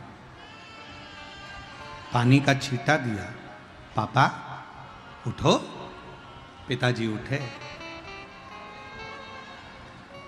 क्या बात है पापा, आपने घंटी नहीं बजाई? पिताजी बोले, घंटी तो खूब बजाई, पर मुझे लगता है कि घंटी के तार को उंदरा ने, चूहे ने कतर दिया, घंटी बजती नहीं है। पिताजी को बेटा पानी पिलाता और पिताजी के प्राण छूट गए। अंतिम संस्कार किया गया। 13वें के दिन, 10वें के दिन घर की सफाई होने लगी। घर में 2 बेटे थे। एक बच्चे ने घंटी को अपनी जेब में रख लिया, दूसरे बच्चे ने घंटी के तार को अपनी जेब में रख लिया। माँ ने झाड़ू लगाते लगाते पूछा, ये क्या कर रहे हो? बच्चे कहते हैं, मम्मी जैसे आपने दादाजी के लिए घंटी लगाई थी वैसे ही हम आपकी घंटी लगाएंगे, इसलिए तैयारी कर कर अभी रख रहे हैं। ये तैयारी कर कर हम रख रहे हैं। जो तुमने किया वो करेगा। भारत की भूमि पर यह वृद्धाश्रम ठीक नहीं है। अपने माँ बाप की सेवा करो। फिर निवेदन है, कहीं दान देने की जरूरत नहीं है। अगर तुम अपने माँ बाप को पेट भर कर भोजन करा रहे हो, उनकी दवाई करा रहे हो, उनकी सेवा कर रहे हो, तो कहीं दान करने की जरूरत नहीं है। तुम अपने माँ बाप की सेवा में लगा दो उसको, अपने माता पिता की सेवा, उनकी चाकरी में कुछ अच्छा कर लो अपनी जिंदगी में कुछ। और मत बुरे कर्म कर बंदे, वरना पछताएगा। भगवान की आंखों से तू बच नहीं पाएगा, तू बच नहीं पाएगा। अरे ओ अज्ञानी मत करना दानी, अरे ओ अज्ञानी मत करना दानी। तेरे कर्म का फल भी तू ही पाएगा, जैसा किया तूने तेरे आगे आएगा। मत बुरे कर्म कर बंदे, वरना पछताएगा। भगवान की आंखों से तू बच नहीं पाएगा, तू बच नहीं पाएगा। अरे ओ अज्ञानी मत करना। शिव जी कह रहे हैं, पार्वती ऐसा पुत्र नहीं चाहिए जो संसार को कष्ट दे, ऐसा पुत्र नहीं चाहिए जो माँ बाप को कष्ट दे। भगवान से अगर संतान मांगना, भगवान से अगर औलाद मांगना तो कहकर मांगना, भगवान ऐसी संतान देना जो हमारे बुढ़ापे में हमारी सेवा करे और संसार में आकर कुछ अच्छा कर्म कर कर अपने जीवन को आनंदित करे, श्रेष्ठ कर्म।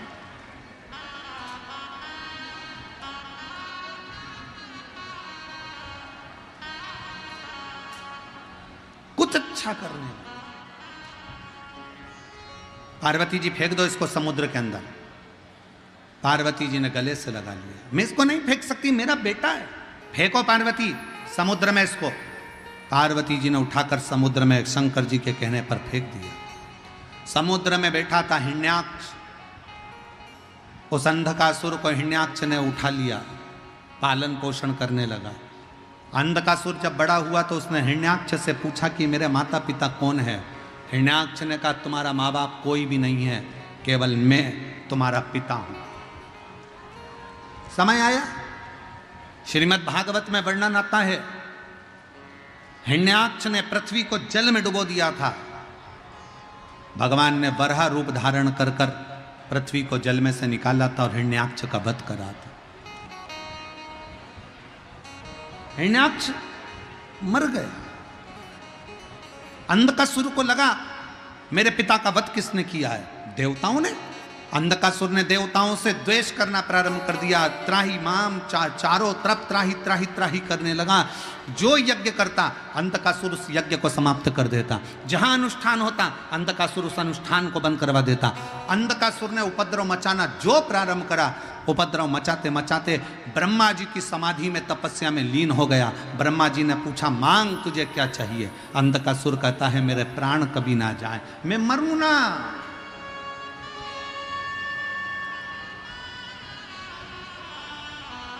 और ये आज की रीत नहीं है, पुराने समय से रीत चली आ रही। कोई मरना ही नहीं चाहता।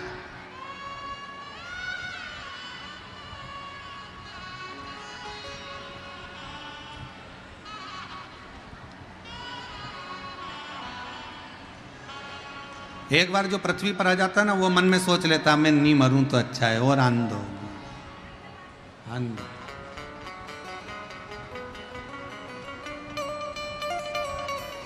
शिव महापुराण की कथा कहती है, पैसे से ज्यादा प्रेम को जोड़ने का प्रयास करना।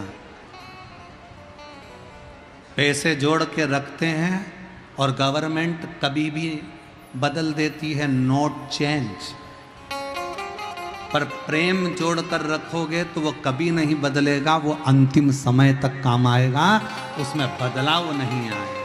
प्रेम जोड़िए, प्रेम। और बड़े बड़े नोट की तरह नहीं, चिल्लर की तरह जिंदगी जियो।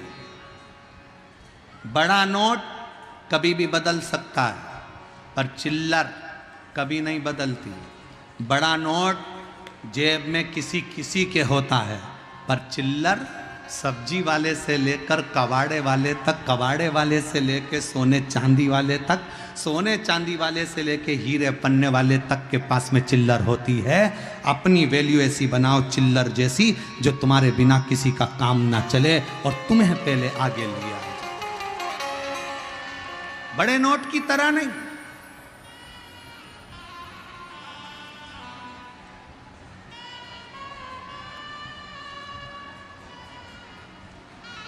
चिल्लर जैसा स्वभाव, सहजता।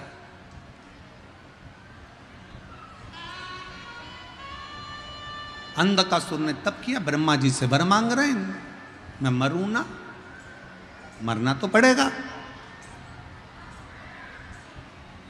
कितना ही प्रयास करो, कितनी भी बादाम खा लो तो भी मरोगे, एसी के कमरे में सो लो तो भी मरोगे, डनलप के गद्दे पे सोओगे तो भी मरोगे, गुलाब जामुन, इमरती, जलेबी, भजिया, पकोड़ा, जो तुम्हारी मर्जी पड़ जाए, लिट्टी चोखा तुम्हारी मर्जी पड़ जाए, कितना ही खा लो फिर भी मरना है। आलू के पराठे खा लो, चाहे गोभी के पराठे खा लो तो भी मरना है। कितना भी ब्यूटी पार्लर में सज लो तो भी मरना है, कितना भी अच्छा घूम लो तो भी मरना है। तो फिर जब मरना ही है तो रोके क्यों मरे? स्माइल देकर अपनी जिंदगी को खुश होकर जियो, फुल एंजॉय के साथ। जरा सा किसी ने कुछ कहा और रोने बैठ गए, तुम्हारे भाई ने ऐसा कह दिया, तुम्हारी मम्मी ने ऐसा कह दिया, तुम्हारे पापा ने ऐसा कह दिया, तुम्हारे काका ने ऐसा कह दिया। नहीं नहीं, आग लगे बस्ती में, अपन रहो मस्ती में, क्या किसको रोइए, चादर तान के सोइए। कहा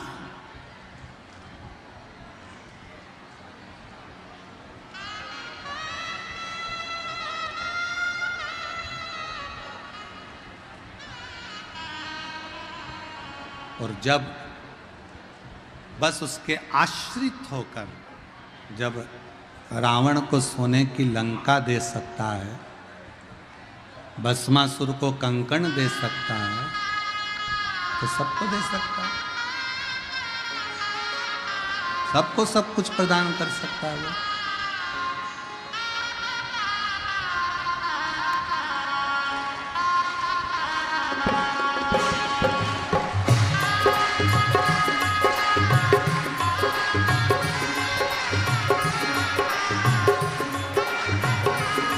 बड़े भाव से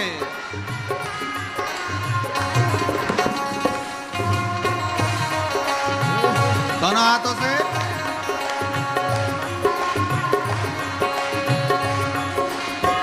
रावण को बाबा तूने लंका दिया है, रावण को बाबा तूने लंका दिया, रावण को बाबा तूने लंका दिया है, रावण को बाबा तूने लंका दिया। बमा बम बोले शंकर, गले में नाग भयंकर, बमा बम बोले शंकर, गले में नाग भयंकर। हार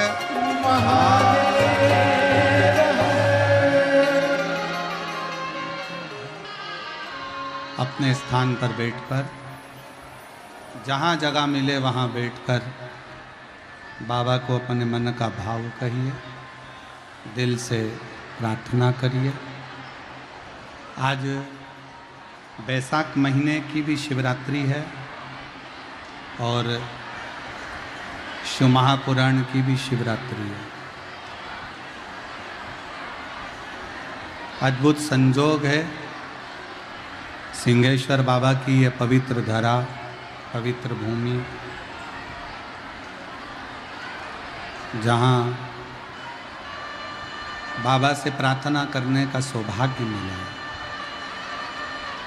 आपको जहाँ जगह मिले वहाँ बैठकर बाबा को दिल से प्रार्थना करना, निवेदन करना। इस प्रार्थना को करने के लिए लोग कथा के पंडाल में आते हैं, और जो लोग ऊपर ऊपर बैठे हैं, गाड़ियों के ऊपर चढ़कर या दीवालों पर चढ़कर, खंभों पर चढ़कर बैठे हैं, उनसे निवेदन है प्रार्थना करते समय अपना ध्यान रखना, नहीं तो तुम नीचे टपक जाओ। इसका विशेष ध्यान रखना कि तुम गिर ना जाओ। और दिल से बाबा को, अपने हृदय से बाबा को विनय करें, निवेदन करें, प्रार्थना करें।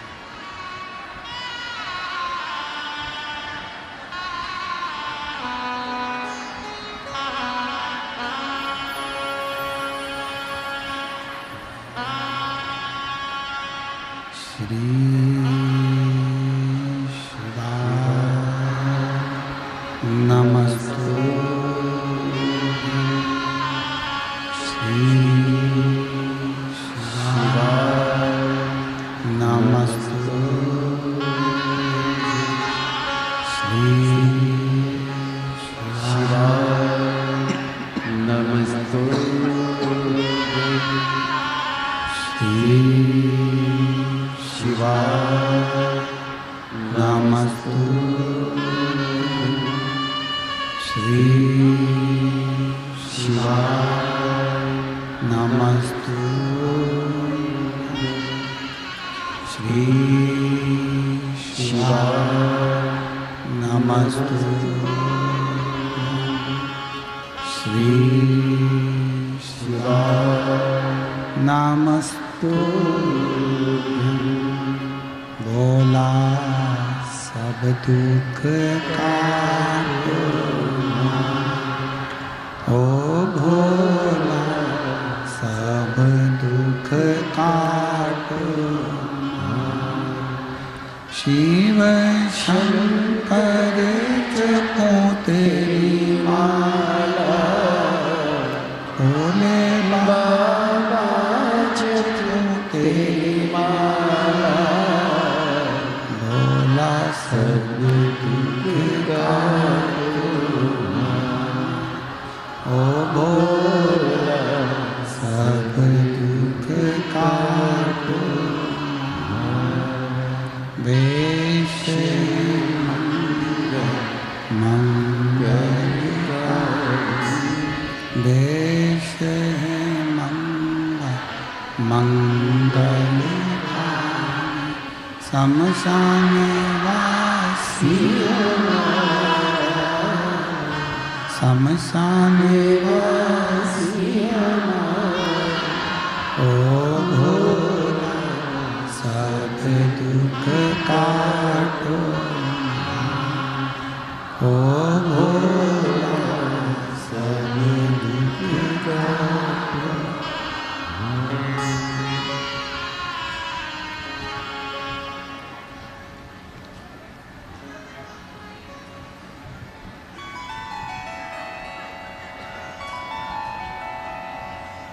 बाबा दैवादिदेव महादेव, भगवान शिव, ओगड़दानी, त्रिकालदर्शी, कैलाशी, विनाशी, शंकर मेरे बाबा की कथा कह रही है, भगवान का चरित्र कह रहा है, शिव महापुराण की कथा वर्णन कर रही है। अंधकासुर ने ब्रह्मा जी से वर मांगना चाहा कि मेरे प्राण छूटे, पर संसार में अगर हमारा जन्म हुआ है तो मृत्यु भी निश्चित है। ब्रह्मा जी ने कहा कि कोई और वर मांग लो, ये वर श्रेष्ठ नहीं। ब्रह्मा जी ने कहा कि कोई और वर मांगो। अंधकासुर को मालूम था कि मेरी कोई माँ नहीं है, मेरा जन्म मां के गर्भ से नहीं हुआ। तो अंधकासुर ने वर मांगा कि अगर वर देना चाहते हो तो ये दो, जिस दिन मैं अपनी मां को गलत दृष्टि से देखूं उस दिन मेरे प्राण छूटे।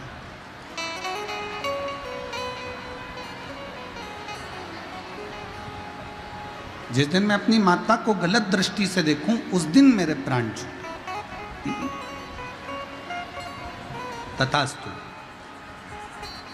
अब अंधकासुर को यह समझ लेना था कि अगर ब्रह्मा जी ने तथास्तु कहा है तो मतलब मेरी कहीं ना कहीं तो मां जरूर होगी। मेरी माता तो कहीं ना कहीं है।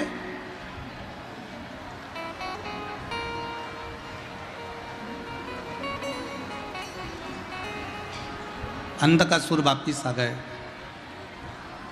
शिव महापुराण की कथा कहती है, सिंहासन पर बैठकर अंधकासुर ने अपने सैनिकों को बुलाया, गुप्तचरों को बुलाकर कहा कि मुझे विवाह करना है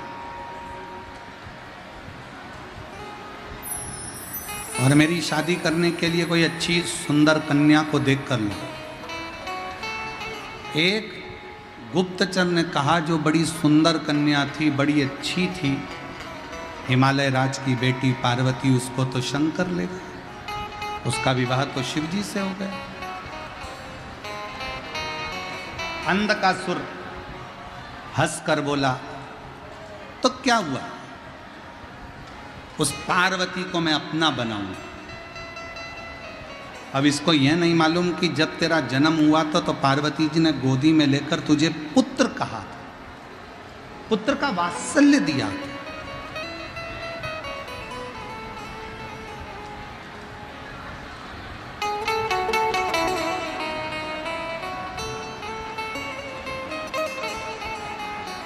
शिव महापुराण की कथा कहती है, जरूरी नहीं कि आप 4 वेदों का अध्ययन करो।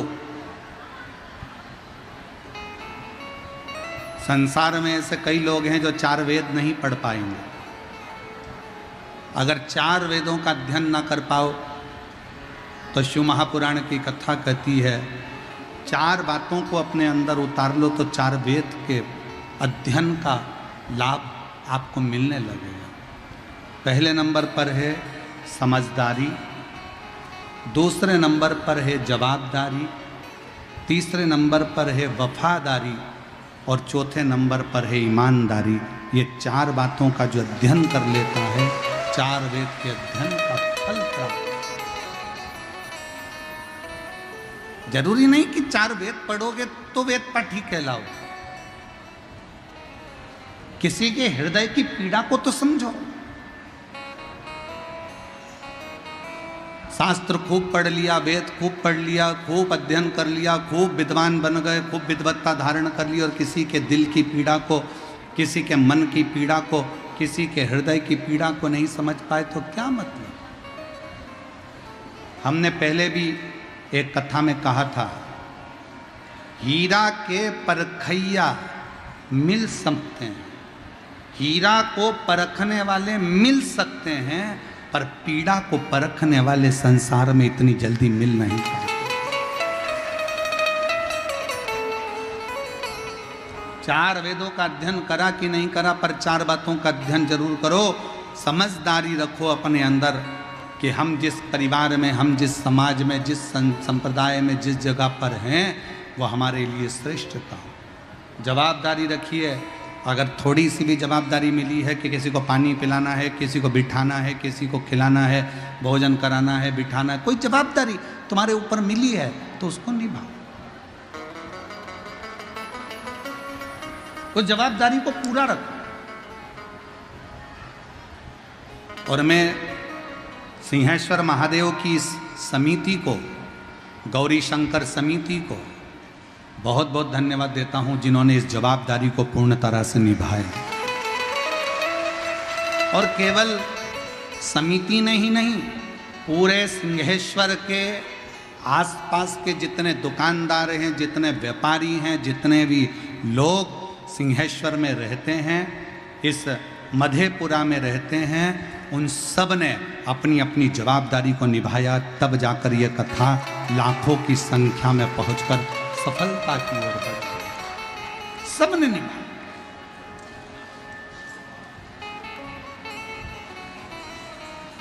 एक एक व्यक्ति ने इस कथा में अपनी जान झोंकी, अपना दिल लगाया।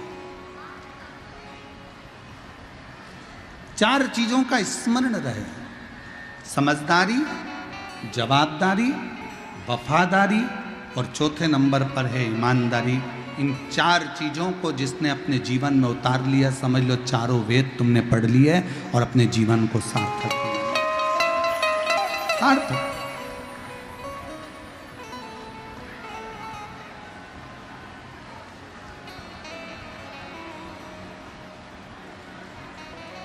अंधकासुर इन चारों बातों को नहीं समझ पाया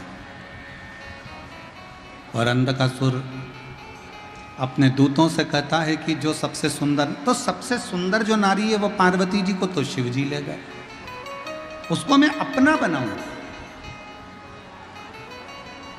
अंधकासुर चले शंकर जी के दरवाजे पर, कैलाश पर जैसे ही अंधकासुर पहुंचे तो पार्वती मैया बाहर आकर खड़ी हुई थी और जो पार्वती जी ने अंधकासुर को देखा तो उनको देखते ही समझ गई कि ये तो मेरे शंकर का पुत्र है, ये मेरा बेटा है, ये मेरा पुत्र है। कितनी वात्सल्यता, करुणा एक मां में होती है, ध्यान रखिए। एक मां में कितनी करुणा होती है। जब पिता दुकान से आता है, जब बाप ऑफिस से आता है, पिता जब ऑफिस से आता है, एक व्यक्ति जब अपने ऑफिस से आता है तो बच्चे अपने बाप का थैला देखते हैं, बैग देखते हैं, उसके हाथ देखते हैं कि पापा क्या लेकर आए।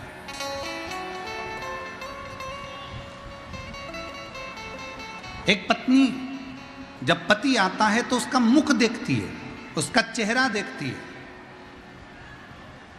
और एक मां जब बेटा घर आता है तो ना हाथ देखती है ना चेहरा देखती है, मां उसका पेट देखती है, इसने कुछ खाया कि नहीं खाया, इसने कुछ खाया कि ना। इसीलिए तो उसको अन्नपूर्णा कहा जाता है। काशी में बैठी है अन्नपूर्णा महारानी, शंकर भगवान स्वयं, शिव स्वयं कहते हैं पार्वती से, पार्वती तुम्हारा एक नाम अन्नपूर्णा है, तुम्हारा एक नाम अन्नपूर्णा। तुम जगत का पालन करने वाली, जगत का पोषण करने वाली, जगत का पालन पोषण करने वाली तुम। पार्वती जी कहती हैं मैं भले अन्नपूर्णा हूं पर पेट भरने वाले तो आप ही हो।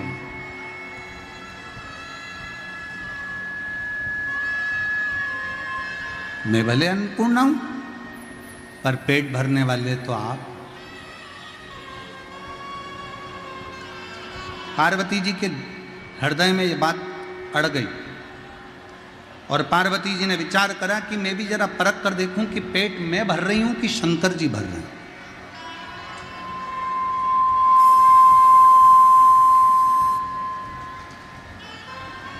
पेट भर कौन रहा है?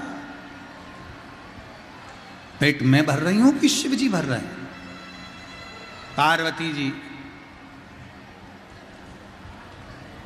लक्ष्मी जी और ब्रह्माणी तीनों एक जगह पर इकट्ठी हुई, एकत्रित तीनों। आज लक्ष्मी जी ने, सरस्वती जी ने, ब्रह्माणी जी ने और पार्वती जी ने एक डिब्बी में एक चींटी को उठाकर डिब्बी में बंद कर दिया। एक चींटी को डिब्बी में बंद करा और भोजन करने के लिए बैठ गए। ब्रह्मा जी को ब्रह्माणी ने भोजन कराया, ब्रह्मा जी ने पेट भरकर भोजन किया। नारायण भगवान भोजन करे और लक्ष्मी जी ने भोजन कराया तो नारायण ने भोजन किया। इतने में लक्ष्मी जी ने नारायण से कहा, प्रभु मैंने सुना है कि सबका पेट भरकर आप भोजन करते हो, पर आज तो कुछ भूल रहे हो आप। भगवान विष्णु कहने लगे, नहीं मैं कुछ भी नहीं भूल रहा, मैं तो सबका पेट भरकर ही भोजन कर रहा हूं। और पेट भरने की जवाबदारी तो मैंने शंकर भगवान को दी है। ब्रह्मलोक में जितने हैं उनका पेट ब्रह्मा जी भरेंगे, वैकुंठ लोक में जितने हैं उनका पेट भगवान नारायण भरेंगे, पर पृथ्वी पर मृत्यु लोक में अगर पृथ्वी पर कोई जन्म होता है तो उसका पेट भरने की जवाबदारी तो देवादिदेव महादेव की है।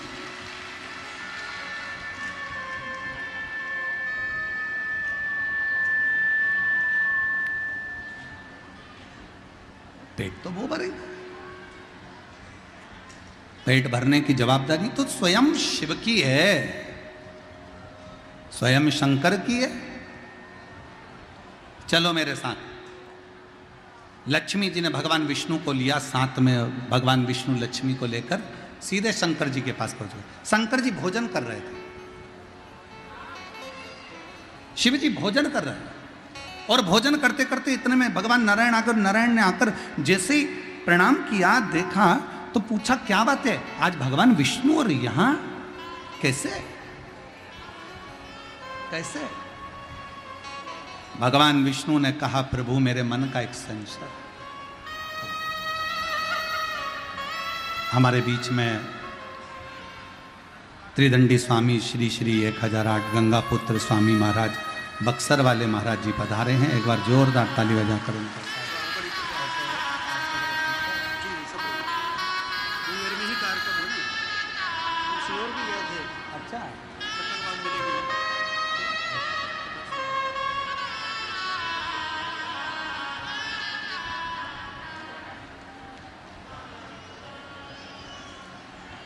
बड़े सरल, बड़े सहज श्री श्री 1008 गंगा पुत्र स्वामी श्री महाराज त्रिदंडी स्वामी बक्सर वाले महाराज जी, जिनका आत्मीय प्रेम व्यासपीठ पर सदा बना रहता है। एक बार जोरदार ताली बजाकर उनका स्वागत, वंदन, अभिनंदन। शिव कथा कर रही है, भगवान शंकर का संवाद कर रहा है, शिव महापुराण की कथा कर रहा है। प्रभु आपने भोजन कर लिया? भगवान विष्णु ने भगवान शंकर जी से कहा, आपने भोजन कर लिया? भोजन? हां। प्रभु आप भोजन कर लिए? हां। लक्ष्मी जी तो कह रही हैं कि कोई भूखा रह गया, सरस्वती जी कह रही हैं कोई भूखा रह गया। पार्वती जी से पूछा शंकर भगवान ने, क्या बात है? पार्वती जी बोली, हाँ प्रभु आज तो कोई भूखा रह गया और आपने भोजन कर लिया। शंकर भगवान कहते हैं, पार्वती ऐसा हो नहीं सकता कि कोई भूखा रह जाए और मैं भोजन कर लूं। मैं पृथ्वी का देव, अधिदेव, महादेव हूं, मुझे लोग विश्वनाथ कहते हैं, सबका पालन करने वाला हूं। मेरे होते हुए दुनिया में कोई अनाथ नहीं हो सकता, इसलिए मेरा नाम विश्वनाथ। विश्वनाथ प्रभु। पार्वती जी हंसकर बोली, एक चींटी डब्बी में भूखी है। शंकर भगवान बोले, हो ही नहीं सकता। डब्बी खोल कर दिखाया। शिव जी कहने लगे, पार्वती तुम तीनों देवियां जब डब्बी में चींटी को भर रही थी ना, तुम्हारे माथे पर लगा हुआ कंकु और चावल, चावल डब्बी के अंदर गिर गया था, वो चींटी ने पेट भर कर खा लिया था। उस समय तो भूखी नहीं है, वो भूखी नहीं है, उनका पेट भरा गया, पेट भरा, वो भूखे नहीं है।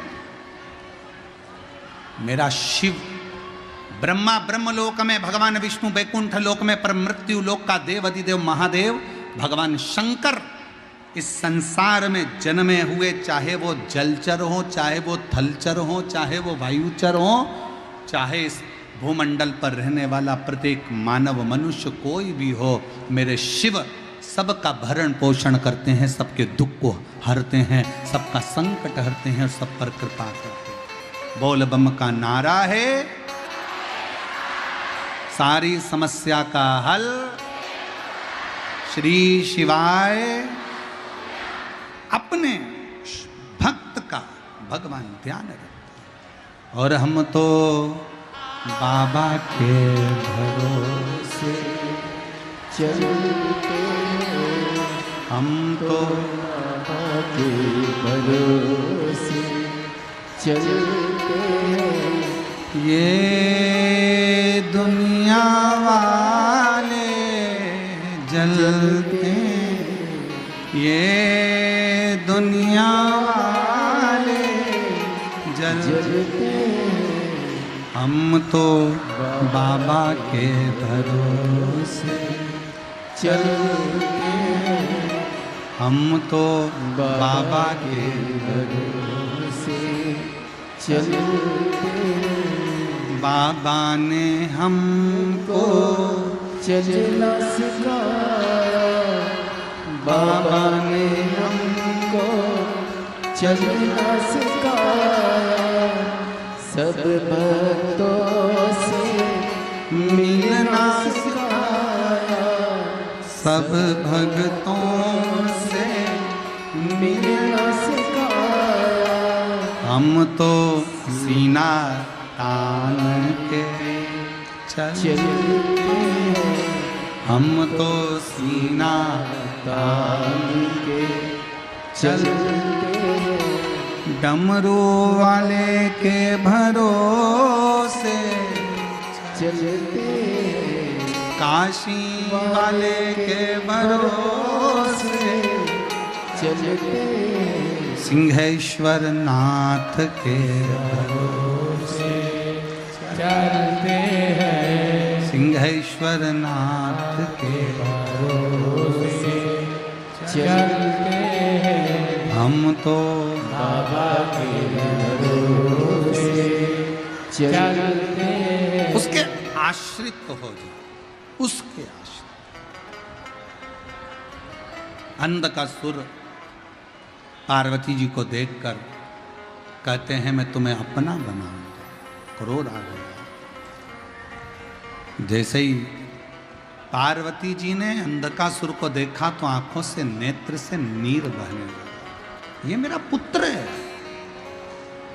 और आज बेटा अपनी मां को गलत दृष्टि से देख रहा। बेटा पूत कपूत सुने हैं परना, माता सुनी।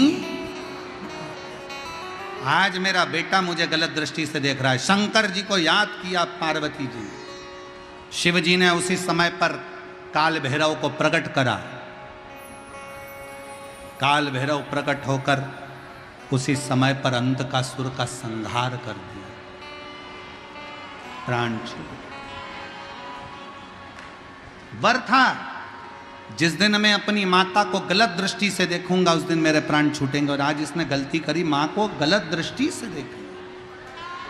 शिव कथा कहती है पराया धन पराई स्त्री का हमेशा सम्मान करें, उसको गलत दृष्टि से ना देखें, गलत विचार ना रखें, गलत सोच ना रखें।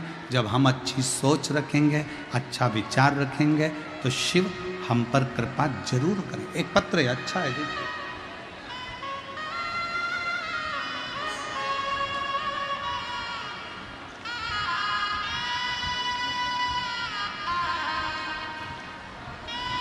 रितिका जायसवाल देसरी वैशाली की रहने वाली हूँ। कहीं बैठी हों तो हाथ हिला सकती हैं। रितिका जायसवाल देसारी वैशाली की रहने वाली हूँ। बाबा मैं आपकी कथा टीवी पर सुनती हूँ। एक लोटा जल आपकी कथा से चढ़ाना सीखी हूँ। मेरे माँ और पापा का सपना था कि मैं डॉक्टर बनूं। मैंने कई साल नीट का एग्ज़ाम दिया पर उसमें क्लियर नहीं हुआ, परीक्षा पास नहीं कर पाए। आखिरी में मेरी हिम्मत टूट गई। तब मेरी माँ ने कहा कि एक बार तू पशुपतिनाथ का व्रत कर, शिवजी पर 1 लोटा जल चढ़ाना प्रारंभ कर। मैं किसी गुरु को नहीं मानती थी, किसी बाबा को नहीं मानती थी।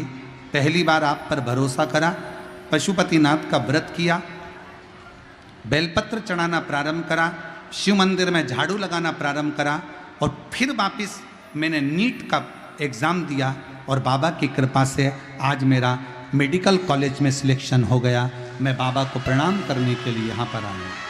बाबा, आप कहते हो कि कड़ी मेहनत करो, खूब संघर्ष करो, खूब पढ़ो और शंकर को एक बेलपत्र शहद की लगा कर जाओगे, फल जरूर मिलेगा। और मेरे बाबा ने मुझे फल दिया। मैं बाबा को प्रणाम करने के लिए आई। एक पत्र और है, अच्छा है।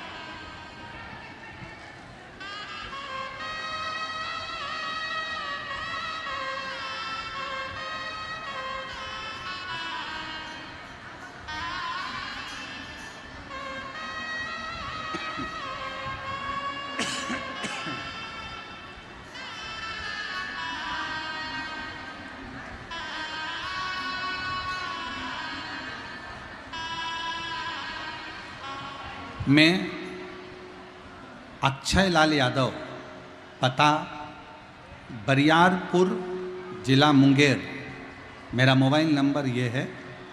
1 लोटे जल का मैं क्या बखान करूं गुरुदेव। अगस्त के महीने में 2023 में मुझे अध्यात्म की ओर होने लगा। उसके बाद मुझे भागलपुर अस्पताल में ले गए, जहाँ से मुझे तबीयत खराब होते होते पटना एम्स में रेफ़र कर दिया गया। और पटना एम्स के डॉक्टर ने मेरी किडनी, लीवर सब फेल बताया और कहा 40 लाख रुपए लगेंगे ऑपरेशन के लिए और किडनी और लीवर की ज़रूरत पड़ेगी। उसके बाद हमारे पास में हिम्मत नहीं थी कि 40 लाख रुपए कहाँ से ला कर देते।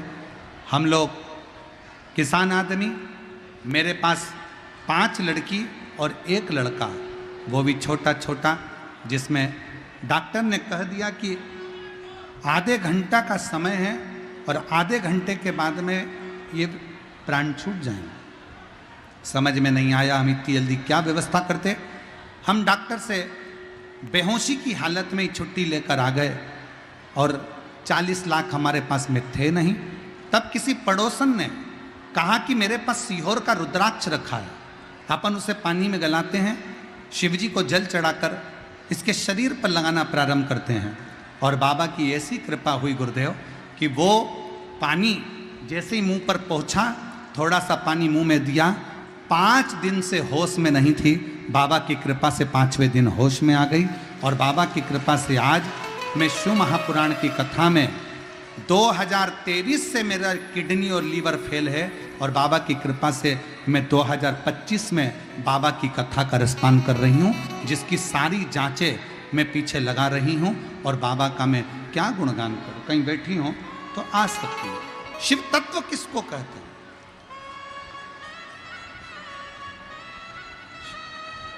शिव तत्व किससे कहें? और तेरी कृपा का क्या है भरोसा, कब किस पर हो जाए जरा सी जरा सी। आज शिवरात्रि है, हमारा भी मन है कि 2 बार आप लोगों को स्तुति करने का मौका मिले, इसलिए भजन की एक लाइन गाकर फिर पुनः स्तुति की ओर चलते हैं। अरे तेरी कृपा का क्या है भरोसा, कब किस पर हो जाए जरा सी हम पर कर दो, जरा सी हम पर कर दो, जरा सी हम पर कर दो, जरा सी हम पर कर दो, जरा सी हम पर कर दो, जरा सी हम पर कर दो, जरा सी आर आर। अपने स्थान पर बैठकर बाबा से विनय करेंगे सभी लोग। जहाँ जगह मिले, आज शिवरात्रि है, बैसाख महीने की भी और शिव कथा की भी। दिल से बाबा को प्रार्थना करो। कल कथा सुबह 8 बजे से 11 बजे तक होगी। 1 मई से 7 मई तक शिव महापुराण की कथा विद्याधर स्टेडियम जयपुर राजस्थान में होगी। 11 मई से शिव महापुराण की कथा गुमला झारखंड में होगी। 21 मई से 27 मई तक शिव महापुराण की कथा दिल्ली निरंकारी मैदान दिल्ली में होगी। आप सब पवित्र कथा का लाभ लेते रहें और अपने जीवन को धन्य बनाएं। साथ में बाबा से सब प्रार्थना करिएगा, जिसको आता है साथ में बोलिएगा, हृदय से भाव से विनय करते हुए अपने हृदय की बात, अपने दिल की बात शिव जी से कहिए।